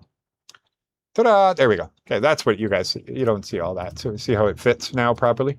This is thatparadiselife.com. So if you become a member in here, you get more stuff. So, but you can take the quiz here, find out what's the best place in the Philippines for you to live. But then all the resources here, these are all clickable, everything, even like rentals, of course, TPL buy, wise, anything you're looking for, JRC, immigration, stuff like that. When the next Zoom call, we do a monthly Zoom call and everything for the members. And you have contact, of course, consultation. If I think one person has asked me to do it, and it's my fault. I haven't got back to them with a time. But you're better off just email me. I don't really get into the consultation stuff too much, but it is available. Anyway, so if you become a member, though, you get like tons of this stuff, all of this stuff. Okay. And it's $29 a month, but you're going to get like the Zoom call for 1 hour every month. And then you're going to get all the guides and everything. There's special videos in here and everything. And then you know that it's actually going to the creator is my point. It's not YouTube taking money or anything. So if you become a member on thatparadiselife.com, it actually is better. I know it's $29. I should come up with a lower one. That just doesn't come with the Zoom call or something. I'm not sure. But for now, that's what I have. So I don't need Patreon, is my point. Why give them another percentage too? But it's just PayPal, by the way. You don't have to have PayPal. You just put a credit card in or whatever, and then PayPal does the transaction. Oh, bike's going crazy.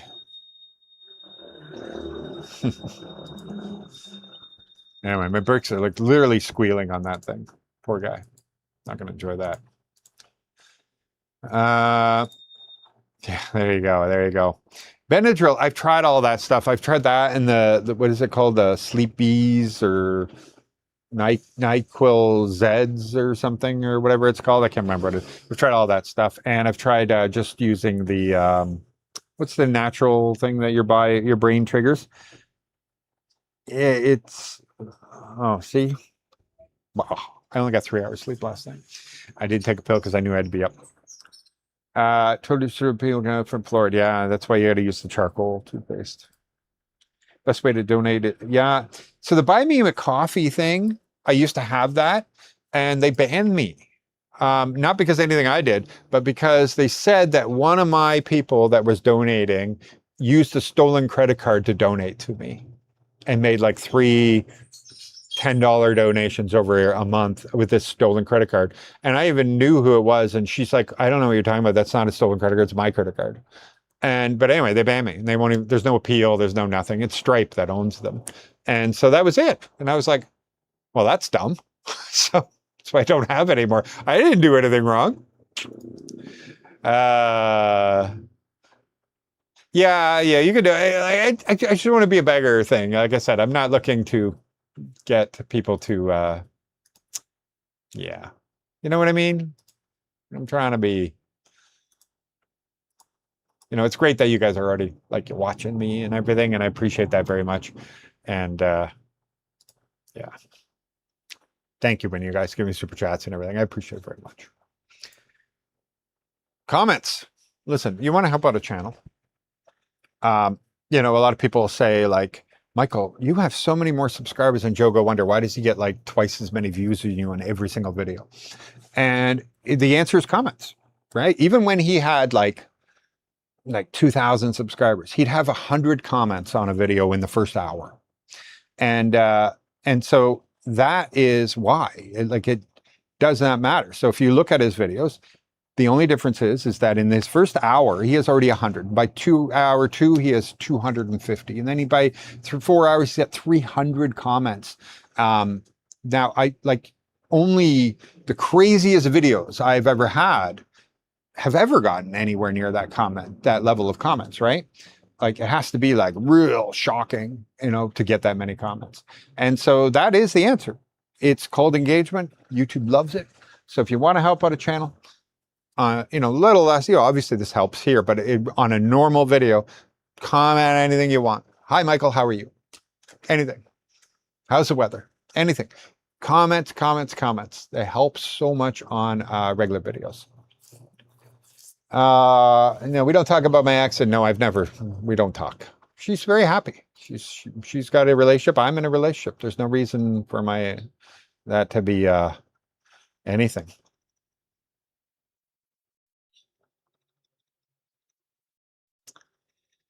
Mike, are you generally at the Beaver every second Sunday? Yeah, I'm always at that.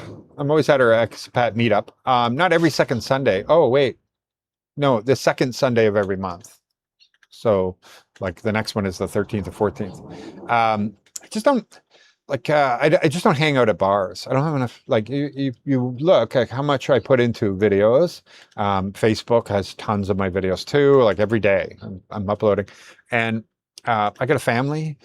We have a lot of, I have other responsibilities. I'm in the Chamber of Commerce here, and so we meet every month for that. We do other things with the city and the government. I have friends that we visit and stuff like that. I just don't have a lot of time to just be at the bar to hang out all the time. So the best thing to do is try to come right around then. And I'm not traveling. I'm definitely going to be at the expat meetup. And it just makes things a lot easier. We do try to if we're here on a Wednesday, we'll take a walk down here and we'll go at 5, 6 o'clock to the Beaver on the Wednesdays, because it seems to get a lot more people coming in, and that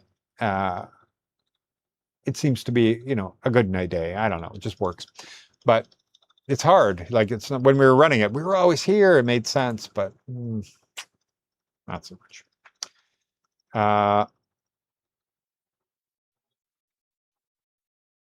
What's the name history of your bar? Oh yeah, somebody just asked me the same thing yesterday. Yeah, well, you look at all the pubs in Canada, bars.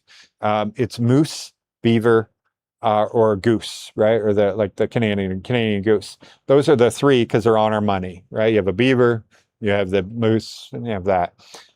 Everybody has already done the Loosey Goosey and the Spruce Moose and what is it like the loose moose, I think was one of them too, like where people make a little double entendre, little innuendo on the moose stuff all the time.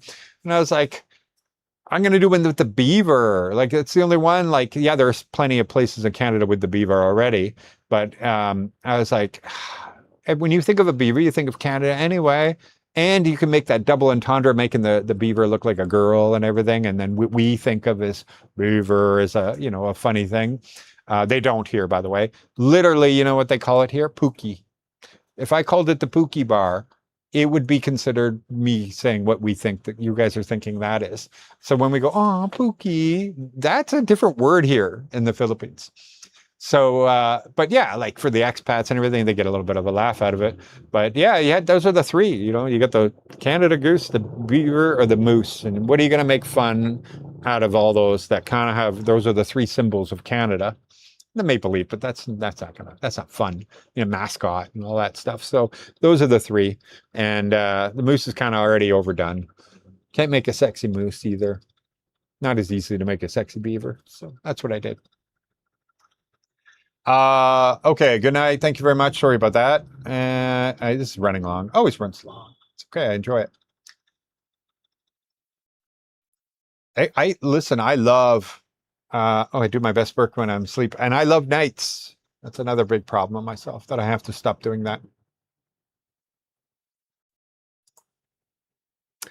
The good AI now with proper workflows is passable to anyone. It is, and it's just access. Like another thing is like the average person will never use most of these AIs. Like the frontier of all frontiers. Even if they had access, they wouldn't know what to do with it anyway. So the average person is using it like Google, right? A little Google Plus. That's all they need. And so, like for example, some of the workers here, they use the Meta one because it's free. Meta AI. It's in Facebook, and so here you can get a different plan on your phone. It's super cheap or even free to use Facebook. Because Facebook subsidizes it in the Philippines so that they are the place to go. And so if you wanted to buy real data, that's expensive. But if you get Facebook, it's so cheap. And so they get Facebook data. So they can use Instagram, WhatsApp, and Facebook. And so they have their own Meta AI. And it's like the one they put in there, it's like, so they take a picture of Laura and they turn her and they're like, hey, Laura, look, I made you a mermaid. And to them, that's AI. That's what AI is for. But, the sheer number of questions I get that are so simple to find and answer, never mind Google, but AI tells me that not everybody is grasping AI. And, the early days of the hallucinations, like when I say early days, 3 months ago, it's crazy. That's like the early days of AI, like my grandfather used to, yeah, it's crazy. 3 months ago, they were so hallucinating that you couldn't believe anything that they gave you. Don't get me wrong. I'm not saying they're 100% on now, but they've corrected that like tremendously now, and I've overcorrected, to be honest, because I have some bots that I built and different things, and they put too many safeties into it now. They're like, we're trying to be like your nanny, and you're like, this is ridiculous. You should be able to do that, and they're like, well, and then they pretend that they're actually doing what you want them to, but they put in like, so if you say you have a trading bot and you're like, I want to put $100 in, I want to go high risk, high reward. It's total risk. I don't care if I lose the money. Let's just have fun with this. I want you to just do this and use this multiple and do that, whatever. And then it will put in all these safeguards without you asking for it or anything. And you told it exactly what you want, but it's trying to be your nanny. It's trying to, and then later on, you're like, I don't get it. Why is this only trading like a penny at a time or 34 cents at a time? I told you I have $100. What are you doing? And it just builds in all these safeguards into everything. So it's actually going the other way. And so instead of hallucinating, it will like not give you an answer until it really, really knows. And that's kind of what's happened. And it's kind of overcorrected. So therefore models got actually worse recently to me in my brain. They've They've definitely got worse. They're just annoying me. But the average person's not going to use AI the right way or understand it or anything like that. But eventually it'll be just AGI and it won't matter. It'll just be common, be one, even if they're all different companies, different packaging or whatever. But, once the whole of human experience in every which way they're all going to have it eventually. And so then it's just how do they wrap it? This one's super safe. This one's a little looser. This one's a little more snarky. This one's going to be a little bit more, it's going to be the same output. It's already almost that same output anyway. In 5 to 10 years, AI will replace millions of jobs, especially customer service. No sick days, no complaints, no total zone. It's not even just customer service. It's everything. It's everything.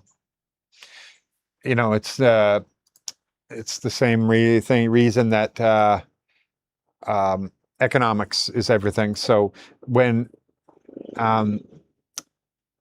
self-driving cars are 100% better at not getting in accidents than humans in every single case, on every type of road, in every single kind of condition, the insurance companies will dictate that it will be only them, because they will say, oh, you want to drive yourself? It's $20,000 a month if you want to drive your own car. If you let the AI drive the car, it's $5 a month. That's it. It's economics. You don't even need a law. It's just economics. And so imagine that in every single aspect. A big legal firm or something. I bet you they don't even have researchers anymore. If they do, they have 1 in 50,000 agents or something. It's just every single thing. Architects, you name it. There'll be like an architect with the idea, but he will now produce 10,000 designs or something. It'll just be incredible. It's definitely going to be a work by choice. It will be a work by choice society eventually, in my opinion.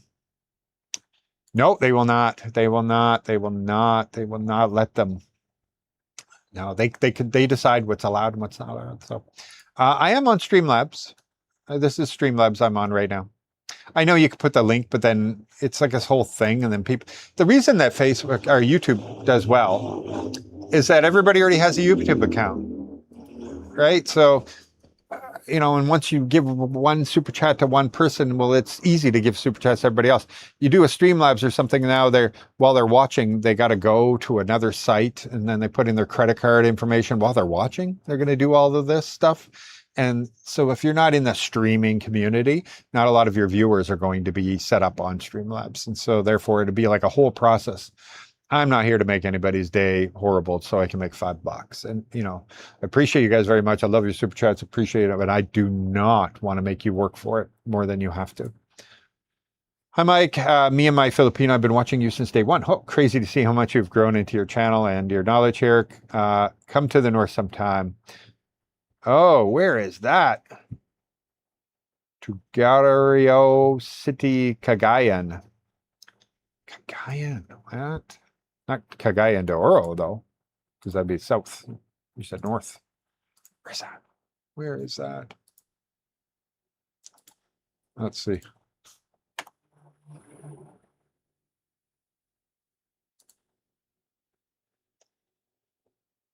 Oh, wow. You are. Oh, I was in Lawag City. How far? You're not that far from Lawag. Or Laog City. Yeah, if that trip wasn't already so long as it was, I would have done all that more. I got to do that. I got to make a trip out there and do it the right way. I was trying to pin that one comment there for Ralph there, but my click's not working. Anyway, where are we at? So one day, do the north properly. Hello from Los Angeles. Now we can fly into Laog. Laog. Does Canadian Beer Roast karaoke? No, I don't think they do anymore. We used to have at night. I wouldn't allow it before 9 p.m. And but it's just a big TV, and then we got the portable mics, so you could sit at your table and just do it. And people liked it. But I don't know if they do that anymore. I don't think they do. They bring in live bands and they bring in DJs. They bring in all that stuff. But I don't know if they have open. I think I did see an open night recently, actually. So it's rare. It's not like every night. But I did see an open night. I wish you and Kat would have found that 2-story apartment you showed. Yeah, I know, right? That house. Imagine what we would have done with that place. Woo! Yeah, I agree. Melatonin. Thank you. Thank you. Yeah, it just doesn't do enough for me. My issue isn't falling asleep, by the way. I should point that out. I can fall asleep within 5 minutes. It's the waking up. I wake up in 3 to 4 hours. I have vivid dreams, which means I'm not getting the REM sleep. Excuse me, I got to drink something. Yeah. I'm not getting the REM sleep that I need. If you only slept 3 hours and you're waking up with vivid dreams, that means you haven't fallen into the deepest part of the sleep where they repairs your body. And then maybe it's not called REM. Anyway, the deepest sleep. And then I go back to sleep. Say after an hour, I finally fall back asleep or whatever. Because, once I wake up, I'm like, oh, I'm going to go pee. And then if I go pee right now where I live, I have to go outside, just not far, but still. And then you just feel awake for a minute. And I'm like, oh, and then I go back in. This is why I need to go to bed earlier, because I wake up after 3 hours and it's already starting to get sunlight out. And then I'll go back to sleep again. And the same thing will happen. I'll have these vivid dreams, only sleeping an hour more, 2 hours more. And I'm like, my body's not getting the repair that it needs and everything. So the reason is not to fall asleep, but it's to stay asleep so that I can actually get that repair time in. Anyway, I haven't had migraine in 4 days. I'd knock on wood there. I fall asleep as soon as somebody hit the pill. Yeah, kind of like that. My wife has trouble sleeping with the racing thoughts, even though she has aphantasia. What helps her sleep is listening to audiobooks as she tries to sleep. Yeah, I should have mentioned that. Like, my problem is that I'm up, and then my brain won't stop won't stop processing. Like, I'm already thinking of everything I got to do, and I should go do this, go check that, I go that. And then when I'm sleeping, my brain is going like a million miles an hour. But I do fall asleep pretty good. Pint of rum, there you go. AI is crack business. It's free until you can't live without it. True. Not free for me. Not free for me at all. I pay a lot of money. Good morning, watching from Pasig City. Good morning, Irene. I think it says Irene. Yes. I have to. The reason I don't go there anymore is a 14-hour drive now, because I moved to Rojas City, right? That's why you've seen that happen. So the schools, I need to pass that off to like Frankenfell or somebody, another vlogger out that way that can go up into the mountains and stuff like that and continue it.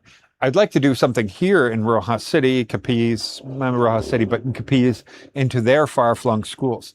But really, the biggest thing that is going to make me drive all the way down there is not to bring school supplies to a school that is the furthest I could possibly be from my area, being in another province and then at the far edge of that province, is that the cleft palates for the kids, I am going to go back there and I got to find out what's going on, because it's not like the fundraising is only dependent on me. There's other people involved it's a real charity. It's a charity. So they before me, they were raising money.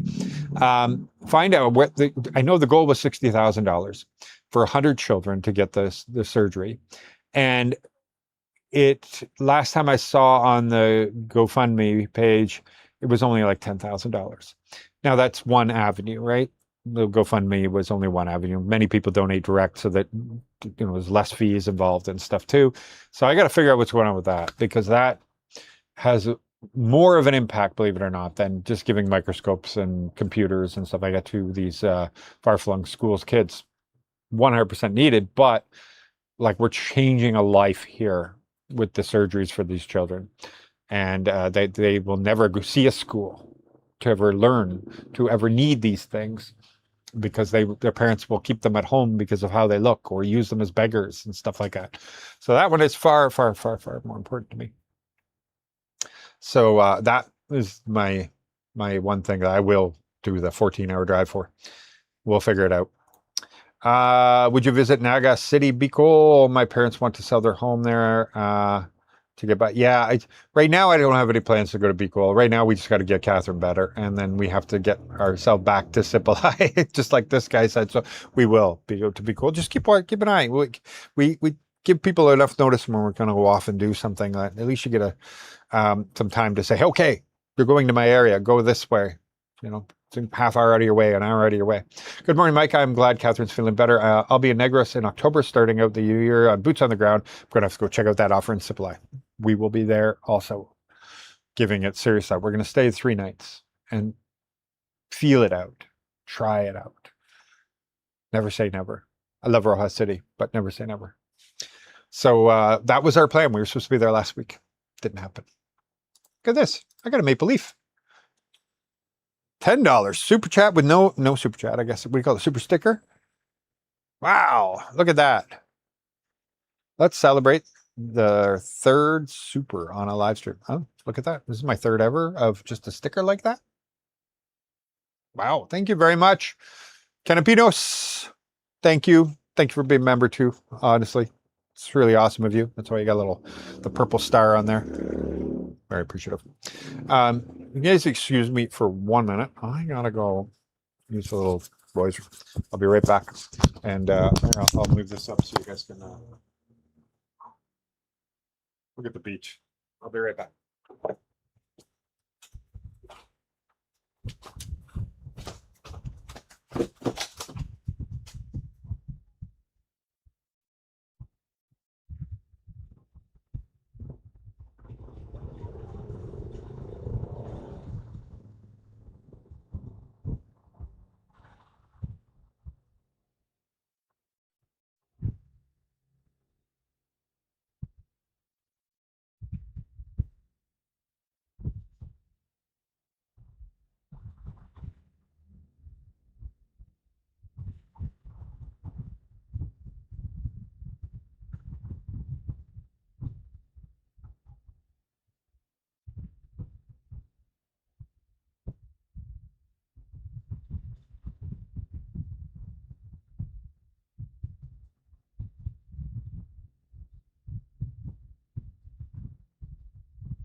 All right, 1 second.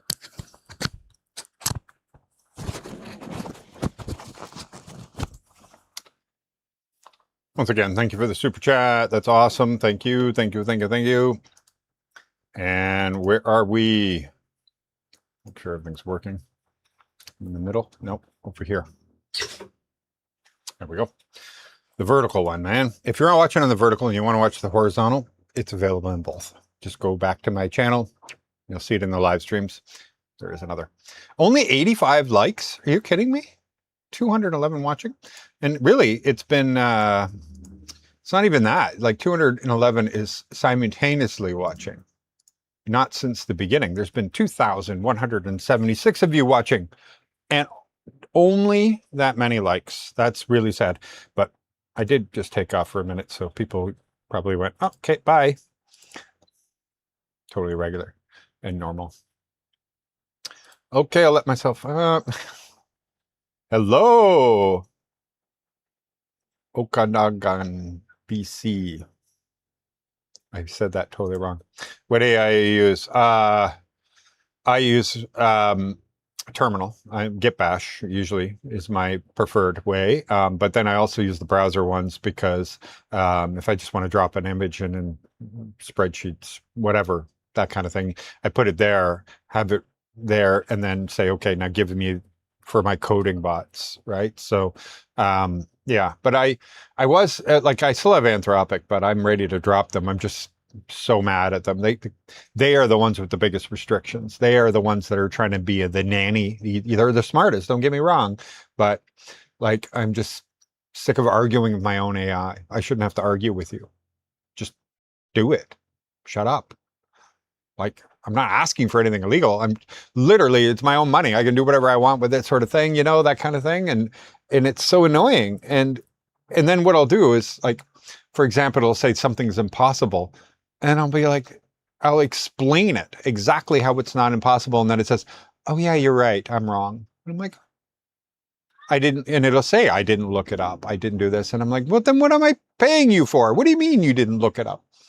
So, but yeah, like complex things, sometimes you have to, this is why AI is not quite there yet, obviously, is that it'll eventually get there. But if you can think for yourself, you'll get there much faster because it won't get the fast way on its own. Anyway, so but Grokka's new one for coding has been actually pretty good. The memory sucks. It doesn't have that. It reads like it's reading my Claude MDs and stuff like that. Anyway, sorry, I don't want to bore everybody else because it's not really anything to do with anything. Most expats are probably not up in this stuff, but yeah, like the Grokbot stuff, considering it's literally brand new and it has cursor behind it, obviously. Give it another week. There'll be somebody else. I know her GLM is really big right now, but I haven't used that. And for my cheap stuff, I use DeepSeek. Just so you know, my DeepSeek APIs, because it's so cheap. So all my apps that I build for myself that I do, if it needs an AI agent to just look things up or figure things out in some way or not, and I got to put an API in for that, I'm definitely using DeepSeek. It's so cheap and it's reliable for a very specific task. No problem. Easy. Don't need anything too smart. You need a Quantic Trader. Yeah, I have many different things, actually. Everyone knows AI. They released the plebs, not as advanced as the one Musk gets. Well, it's not just Musk doesn't need a trading bot, let's be honest. But even Anthropic, like you think they don't, the guys that are internal, they could build some pretty freaking cool stuff. But yeah, they're not very good at it, I know, because they're everything about quantitative trading, if you don't know. And it's been around, like you think BlackRock and all them, they've had it since, 20 years now. But it wasn't as powerful as they could have, what they do have today. But they front load everything and trade so quick in microseconds, right? And meanwhile, you get a bot and you set it up with an AI agent. It's going to be checking every 10 seconds, every 20 seconds and updating, and then by the time it moves, it's already lost the big edge. And it's just not, like, slippage is a big deal. So, yeah. But looking for good buy opportunities that you're not looking to micro sell. You're not looking to sell within a fraction of a second and all that stuff. It doesn't hurt to have them. You can have bots that are like, I want you to look for something that literally is absolutely crashes down, that goes past, many different other variables. And then you just send me an email or Telegram or whatever, just send me a message. And then you go and you just buy a little bit of it. And then you can see this huge increase over time. You might be Jolina Wong, the Filipina, to say hello if you use that. It's that Philippines life.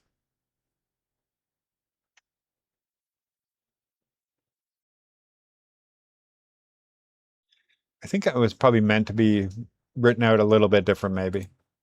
How about a rolling brownouts? Really? No. Well, it depends where you live. There are some really bad areas. We're not in a bad area. We generally, not always, but we generally already know when we're getting them. They announce it. They say, this is your brown guy. Okay, we're going to be out for these 4 hours, 2 hours, 12 hours for the annual ones when they do the tree trimming and stuff like that. Otherwise, it's really is kind of rare that we get any. But I know people that live in other areas. They're like, we get 4 a week. What are you talking about? So it really does matter where you live. Hey, looking forward to that.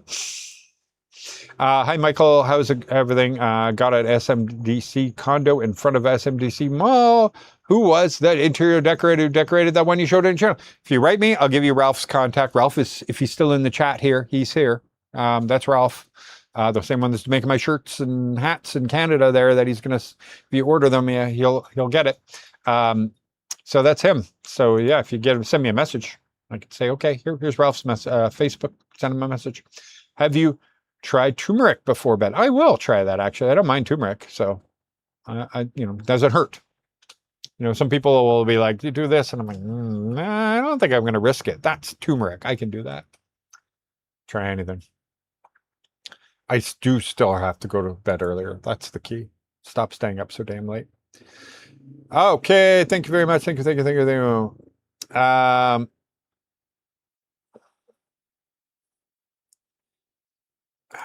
Just getting a little late in this, so I'm trying to look for actual maybe questions.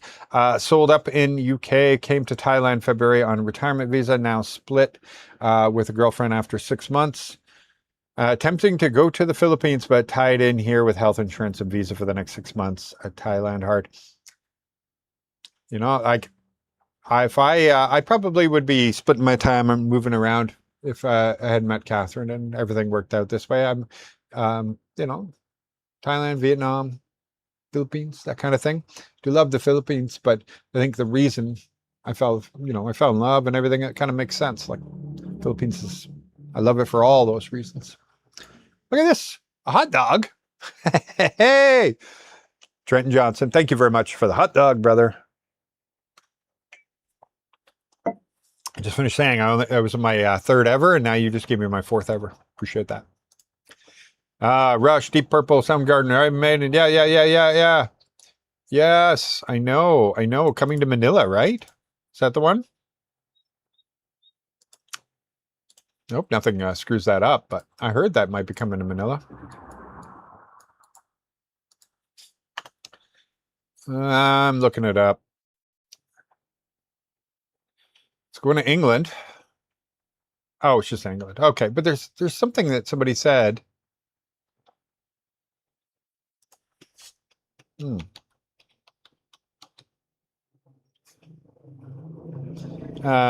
Coming to Manila. That'll be freaking epic, by the way. That's going to be like Woodstock, man. It's going to be huge. Why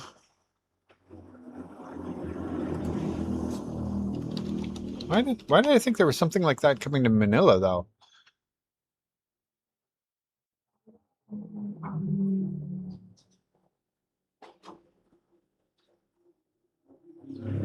Huh. I thought it was somebody in my super chat last week said there's a whole bunch of rock bands coming, like AC/DC and all that stuff coming to Manila, but now I'm looking it up. There's nothing. Oh, that's sad. That's sad. No rock bands for me. Oh, why did I highlight? Sorry, that. I was copy pasting it. I didn't realize you guys get to see all that. Can you reiterate your conception of this YouTube channel, please, and thank you. This YouTube channel? This channel I started back right after me and my ex split. I gave her the YouTube channel. That one had 140,000. It was also called That Philippines Life, but she changed the name to her own name. And so I started a new channel and just went out and made videos every single day. It was like 2.5, 3 years ago. It'll be 3 years this December. So I was able to take the name back because she didn't want it anymore. And so I built a back, and we're at, I don't even know where we're at now, 124,000, something like that. So there's the history of this channel. But yeah. Yeah, I'm glad she is doing much better. Thank you. Somebody's here. Thank you very much. Yeah, she's doing good. Thank you. Are you staying in Philippines for life? As of right now, this is my life. Yeah, I can't think of going anywhere else other than we do she wants to go to Japan one day. A lot of Filipinos, that's a big thing. But take Laura to like a Disneyland or something, once. So we're going to travel, but this is our life now. Yep. Yes, sir, he did. He went to the Canadian Beaver. Do you think age-gap relationship between expat and young Filipina where the expat can't buy land or a house and lot can't have a family just makes a Filipina lower in value in 8 to 10 years' time? Well, I think in every relationship, plus everybody should gain something from a relationship. That's what I believe. Otherwise, why are you going into it's a partnership, right? A relationship is a partnership. You're saying, okay, just think of your life forward as like your company, and you're going to have a CEO, and you're going to have whatever, your business partner. You and your business partner are going to take on life together and divide the not to just divide the assets, but divide the work that goes into it. And so that's why we do this, right? We procreate and all that's obviously, but it's just easier to go through life with two people. And also you're never, we're built so that we feel lonely and everything. And that goes away when you have somebody in your life. And so in that partnership, you both should be contributing something and the other person gets something from the other person contributing. That's how I see it.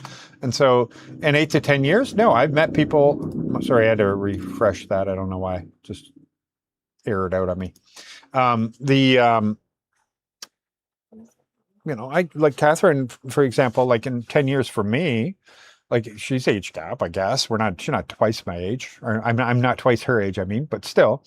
But in 10 years from now, I'll still only be 60. So like I'm 50 now, I'm doing okay. So I think I'll be okay at 60, and then she'll be 38. So that's not bad. But I do know people that are like, 65, 70, with like 19-year-old, 20-year-olds, and they're in for a world of hurt. I would warn them of that, because until they turn like 25, they're going to be immature in a lot of things. You're going to go crazy. You're going to be pulling your hair out trying to date that. You're like, I want a young girl. Well, there's a price. There's a price they're going to pay. And some of them are happy to pay it. They're like, I don't care. I know. I wanted those youth and beauty looks, and I'll put up with the immaturity, and then, because we're a lot more selfish when we're younger and stuff like that. And so they like Catherine is at a good age. I think 27, 28, that's kind of like the perfect age to me for, like, if you were going to say, what's the youngest you would go, sort of thing. And because like she's at that age where she's not like, she doesn't think about going to the bar all the time. She doesn't care. Like she cares about the relationship. She cares about the family. She cares about the taking care of the family. And it's not me going on in her head all the time. And even, guys are no different. Guys are actually more selfish until they're like 35, I think, if you ask my opinion. So it's like, I'm not making fun of women here or anything, but yeah, like that takes a while to start thinking of more than just yourself. And so I'm not sure if that helps your question or not, but that's my answer regardless. I'm enjoying your channel. Perhaps sometime you can talk about your experiences with AI. It's very interesting. Yeah, I just don't want to, that's the problem with YouTube and everything. It's like, if I made a whole episode about AI, I would screw myself. And like here, like I've talked to, some of the families here that are very well up on it, that are like CEOs and stuff like that we meet, Chamber of Commerce people. Some know it and some don't. And we thought about it, and we said, there's probably 4 of us in this whole city that really get it. And they were like, well, we should have a meeting. We should all hang out or something like that, just to nerd it out a bit. But mostly because it affects their companies. They employ thousands of people. And so this is going to change dramatically. It may not change the Philippines business as much as an American business right now, right? So American business is American, entrepreneurship, everything. You're on the cutting edge. These changes are immediately changing how everything is handled and changed and invented and everything in America. But here in the Philippines, it is going to be like echo. It's going to take a long time to get over here, to be quite honest. Like, it'll affect some of the call center jobs maybe pretty quick, but everything else, like just how the business companies here adopt it and everything, other than international call centers, it's going to be so slow comparative. You know, we're talking light speed to super fast, but the difference is still huge. So we'll see. We'll see. But anyway, we're talking about hanging out, stuff like that. But anyway, if I made a video, that was my point. If I make a video, YouTube will then deliver a bunch of people that watch AI, but then they're not really into that Philippines life stuff. And so it can kill your channel. You never change your genre. You stay in your genre. Live stream, I can dance around. I designed the beaver logo. Yeah, that was me. That was me. Lots of Photoshop there, brother. Hey, brother, have you ever thought about uploading to Elon's platform? So I have, I pay for it and I'm technically monetized. It's just not my subject, this expat life and everything. It never, like for a longest time, I think about a year, uploaded every single day, at least once a day, at least videos and stuff like that. And it never did well. So I was just like, get out of here. So I have it. That Philippines life is on there. And it's got the blue check mark. I'm pretty sure I pay for it. Yeah, I still pay. But it's like TikTok. I know, you know, TikTok is big or whatever, but they don't pay anybody anyway. And so you're going to put a lot of time and effort. I don't have much time anymore. And Instagram, same thing. And it's just like, not my audience. Not really. We're Facebook and YouTube. That's my core audience. I'm about to send $14,000 to $15,000 or pesos to LDR, 2.5 years. Well, there you go, 2.5 years for a course. She gets 1,000 early bird discount. I had a serious unexpected health issue, which delayed my ever meeting her in person. I'm going in March. Oh, fantastic. I think then never can meet her in person. Yeah, that's different. 2.5 years, long different relationship.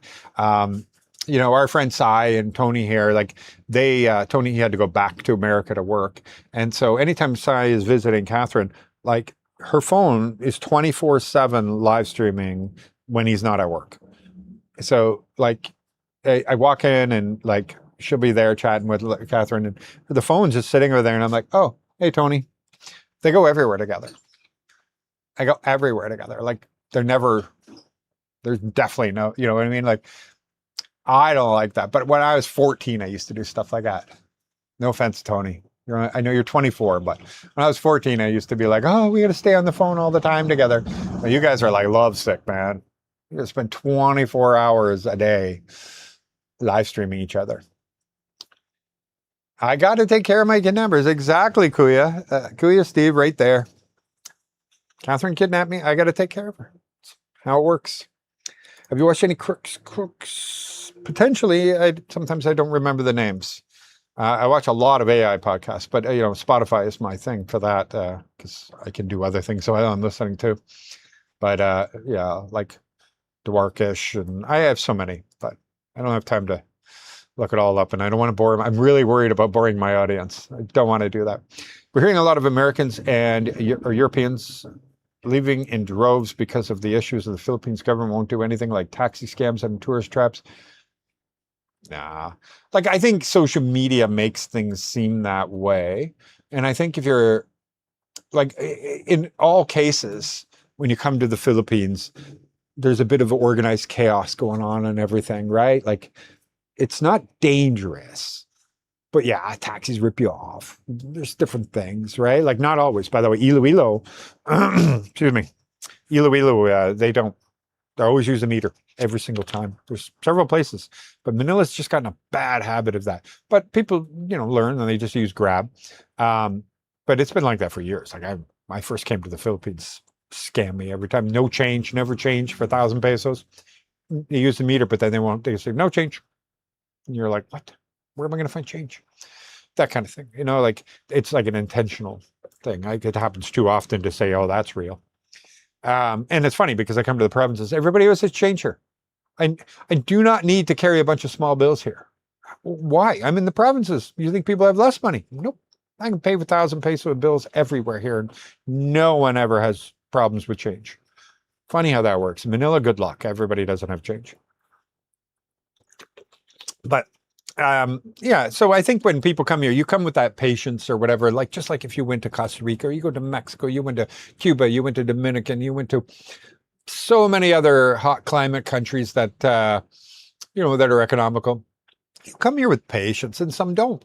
The ones that don't, these things will just make them leave, and they're very vocal about it. And they'll tell everybody and stuff like that. But I think, you know, people just get wiser.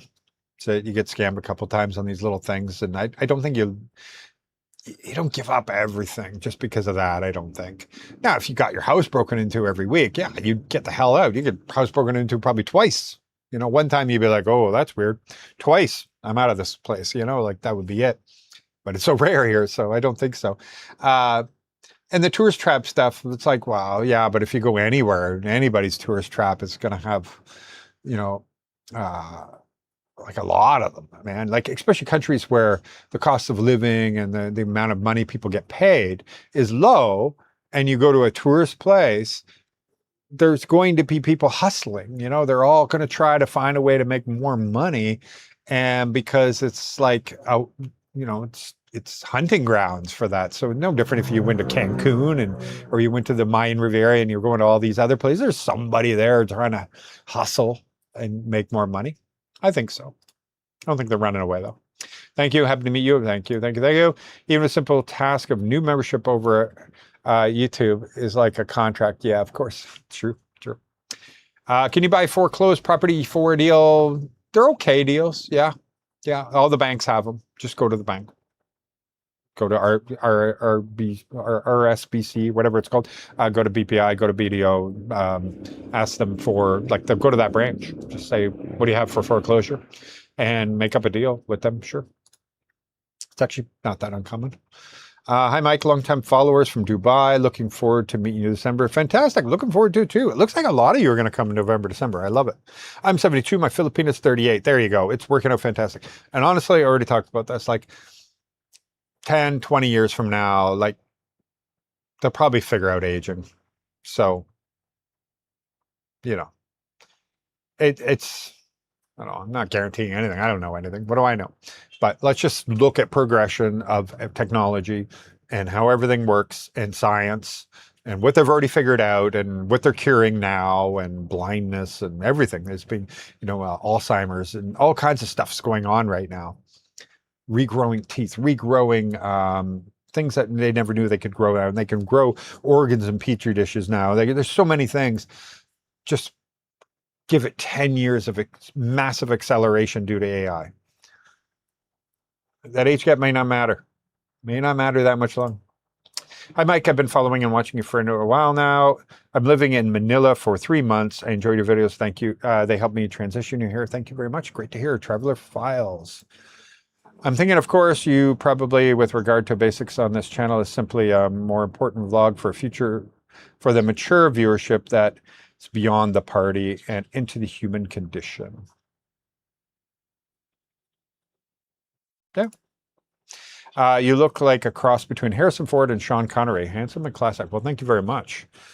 I've actually met Harrison Ford, but never Sean Connery, because my like I said, my history of my family and everything, me and my mother made up in my 20s, and because she was no longer, you know, she was with another husband, and you know, plus it was in my 20s already, and so we made up, and you know, things or whatever. And then when she retired at 35, I think it was, in 40, because my mother was only 14 when she got pregnant with me, 15 when she had me, right? So we were very close in age, my mother, and so I think maybe she was 40 or 45 when she retired in Costa Rica. And so when they moved to Tamarindo, Costa Rica, and they set up, they first bought like a hotel thingy to keep them busy because they got bored in retirement, too young. And then they started a restaurant, and it was called Stella's. And the restaurant was a very high-end steak, beautiful restaurant. Well, lo and behold, Calista Flockhart and Harrison Ford, their house was right there in Tamarindo, right on the beach. And so they would come over every Friday and have steak and dinner or whatever when they weren't filming. That's where they were. And they would be at my parents' restaurant. How cool is that? Thank you. I was looking into Belize, but heard sand fleas are bad there. Yeah, I've been to Belize, but never to other beaches because I drove there. I felt like driving there. It was insane. Never do that. Do Asian beaches have that problem? No, I don't think so. I've never heard of any sand fleas here.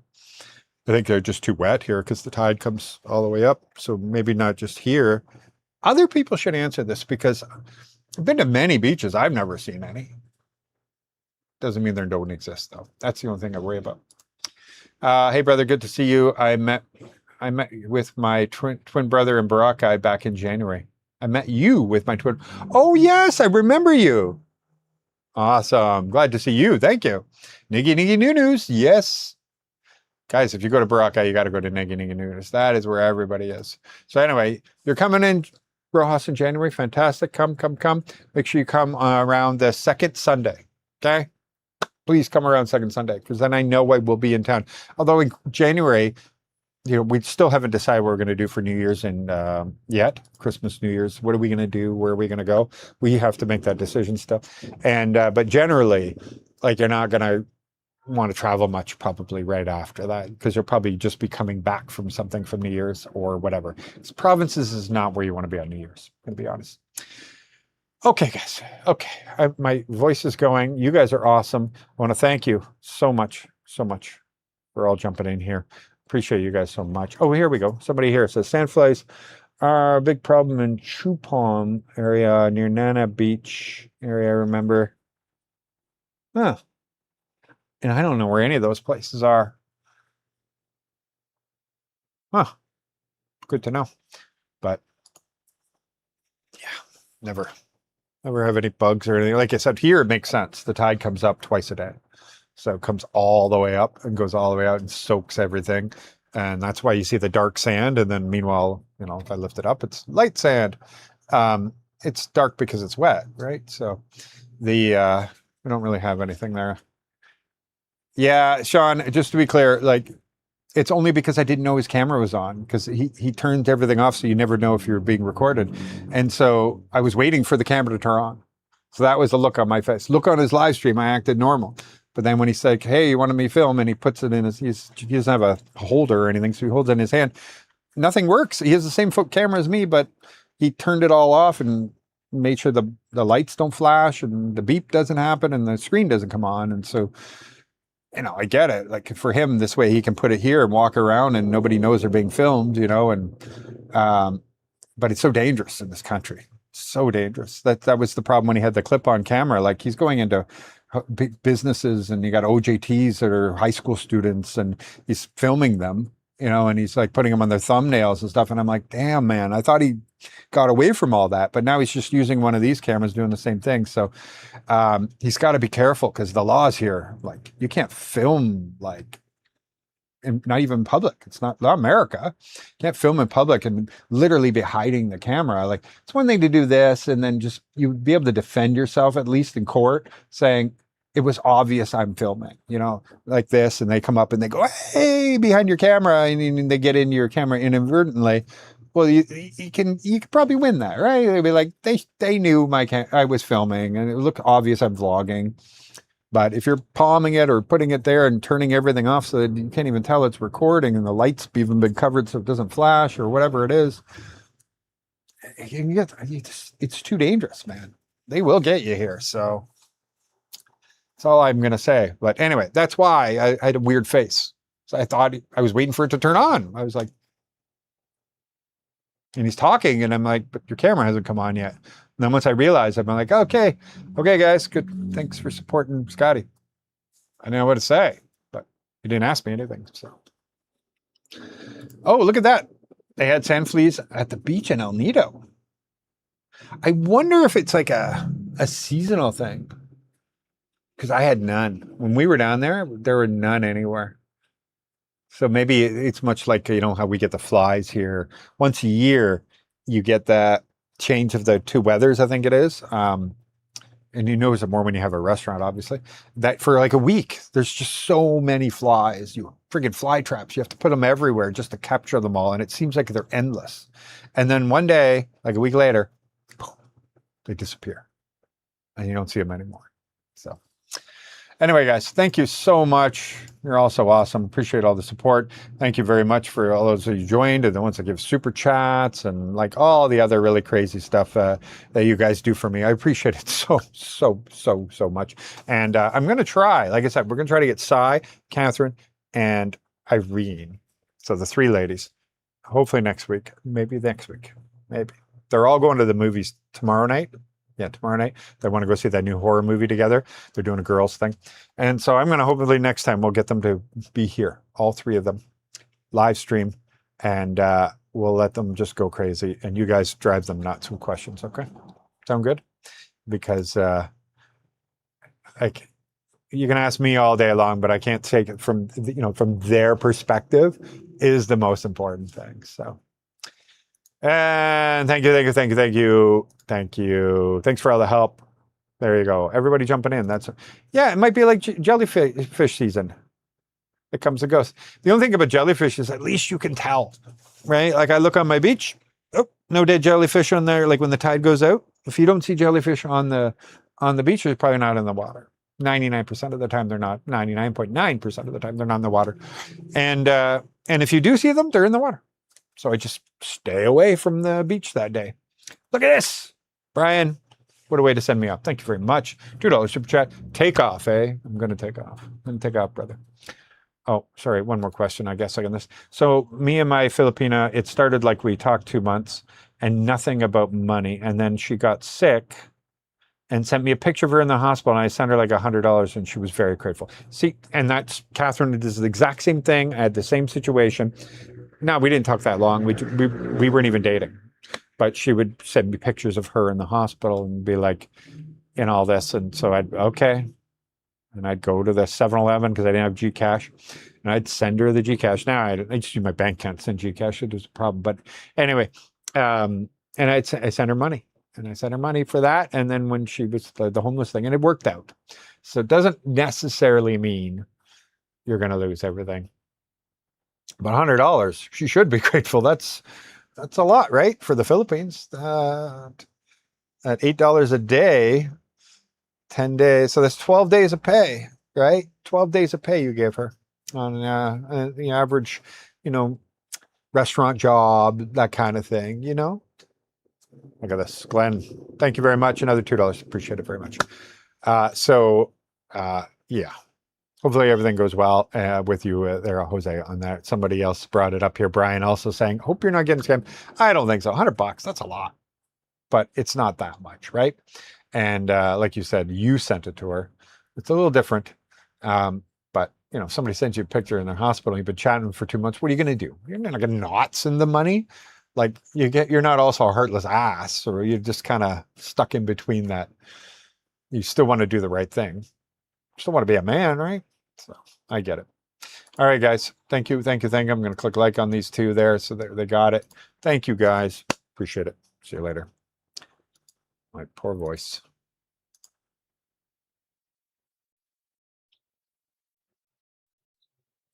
Oh yeah, 14 to 15,000 for the course. Oh yeah, I forgot about that. Why is this showing up later? I go to close it and then I see all these comments. It's not showing up on my other one. Sorry, yes. Yeah, Gcash, for me, they could not confirm me. And I only have ACR card and my driver's license with my address. But they were like, nope.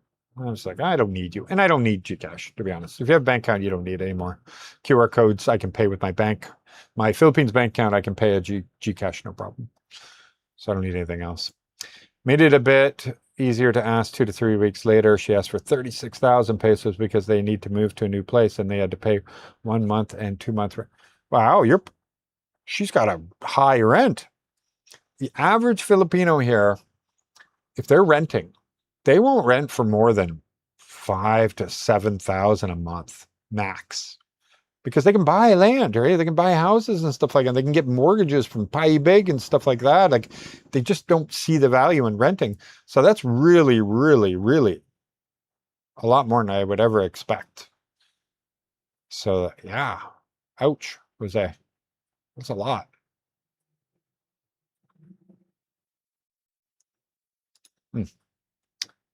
Yeah, for the course. Okay. Anyway, I gotta go. My voice. my voice. Now, hopefully not a bunch of comments show up at the last second here. Ah. Oh man, guys, really? Jose, man, I don't know.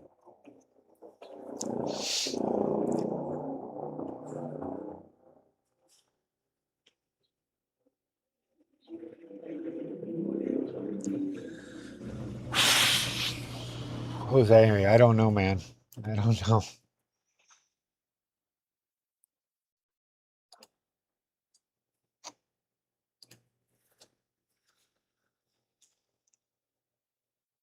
You know what they say? Hope for the best, but plan for the worst. That's what I would say. That's my answer to that. Hope for the best, but make sure you have a plan for the worst, because that's a lot of money. A lot of money going through. And a lot of things that, like I said, don't add up. Like Filipinos don't rent things that are 18 to 20, 30,000, whatever, a month. You know, I think you said first and last, so that would be 18,000 a month. That's a lot for a Filipino to rent a place that needs to borrow. Like if they have a really great job, okay. But like whatever income is should be only 30%, right? Like that's the thing. Like, so say their income is this much a month. It should be, the rent should be no more than 30% of what their income is. So if you're just figuring out, like, does this make sense? They're renting something that expensive. That's all. Like, I get you're making better money. I get that. But we're just looking out for you. That's all. That's all. Everybody's just looking out for you, buddy. They don't know. Nobody's in your shoes, only you. So that's all that matters. Okay. Well, 7K a week. Nice. All right, guys. Okay, I'm going to go. Seriously. Just every time I go to close it, I see these new comments and I'm like, oh. Thank you. See you later, guys.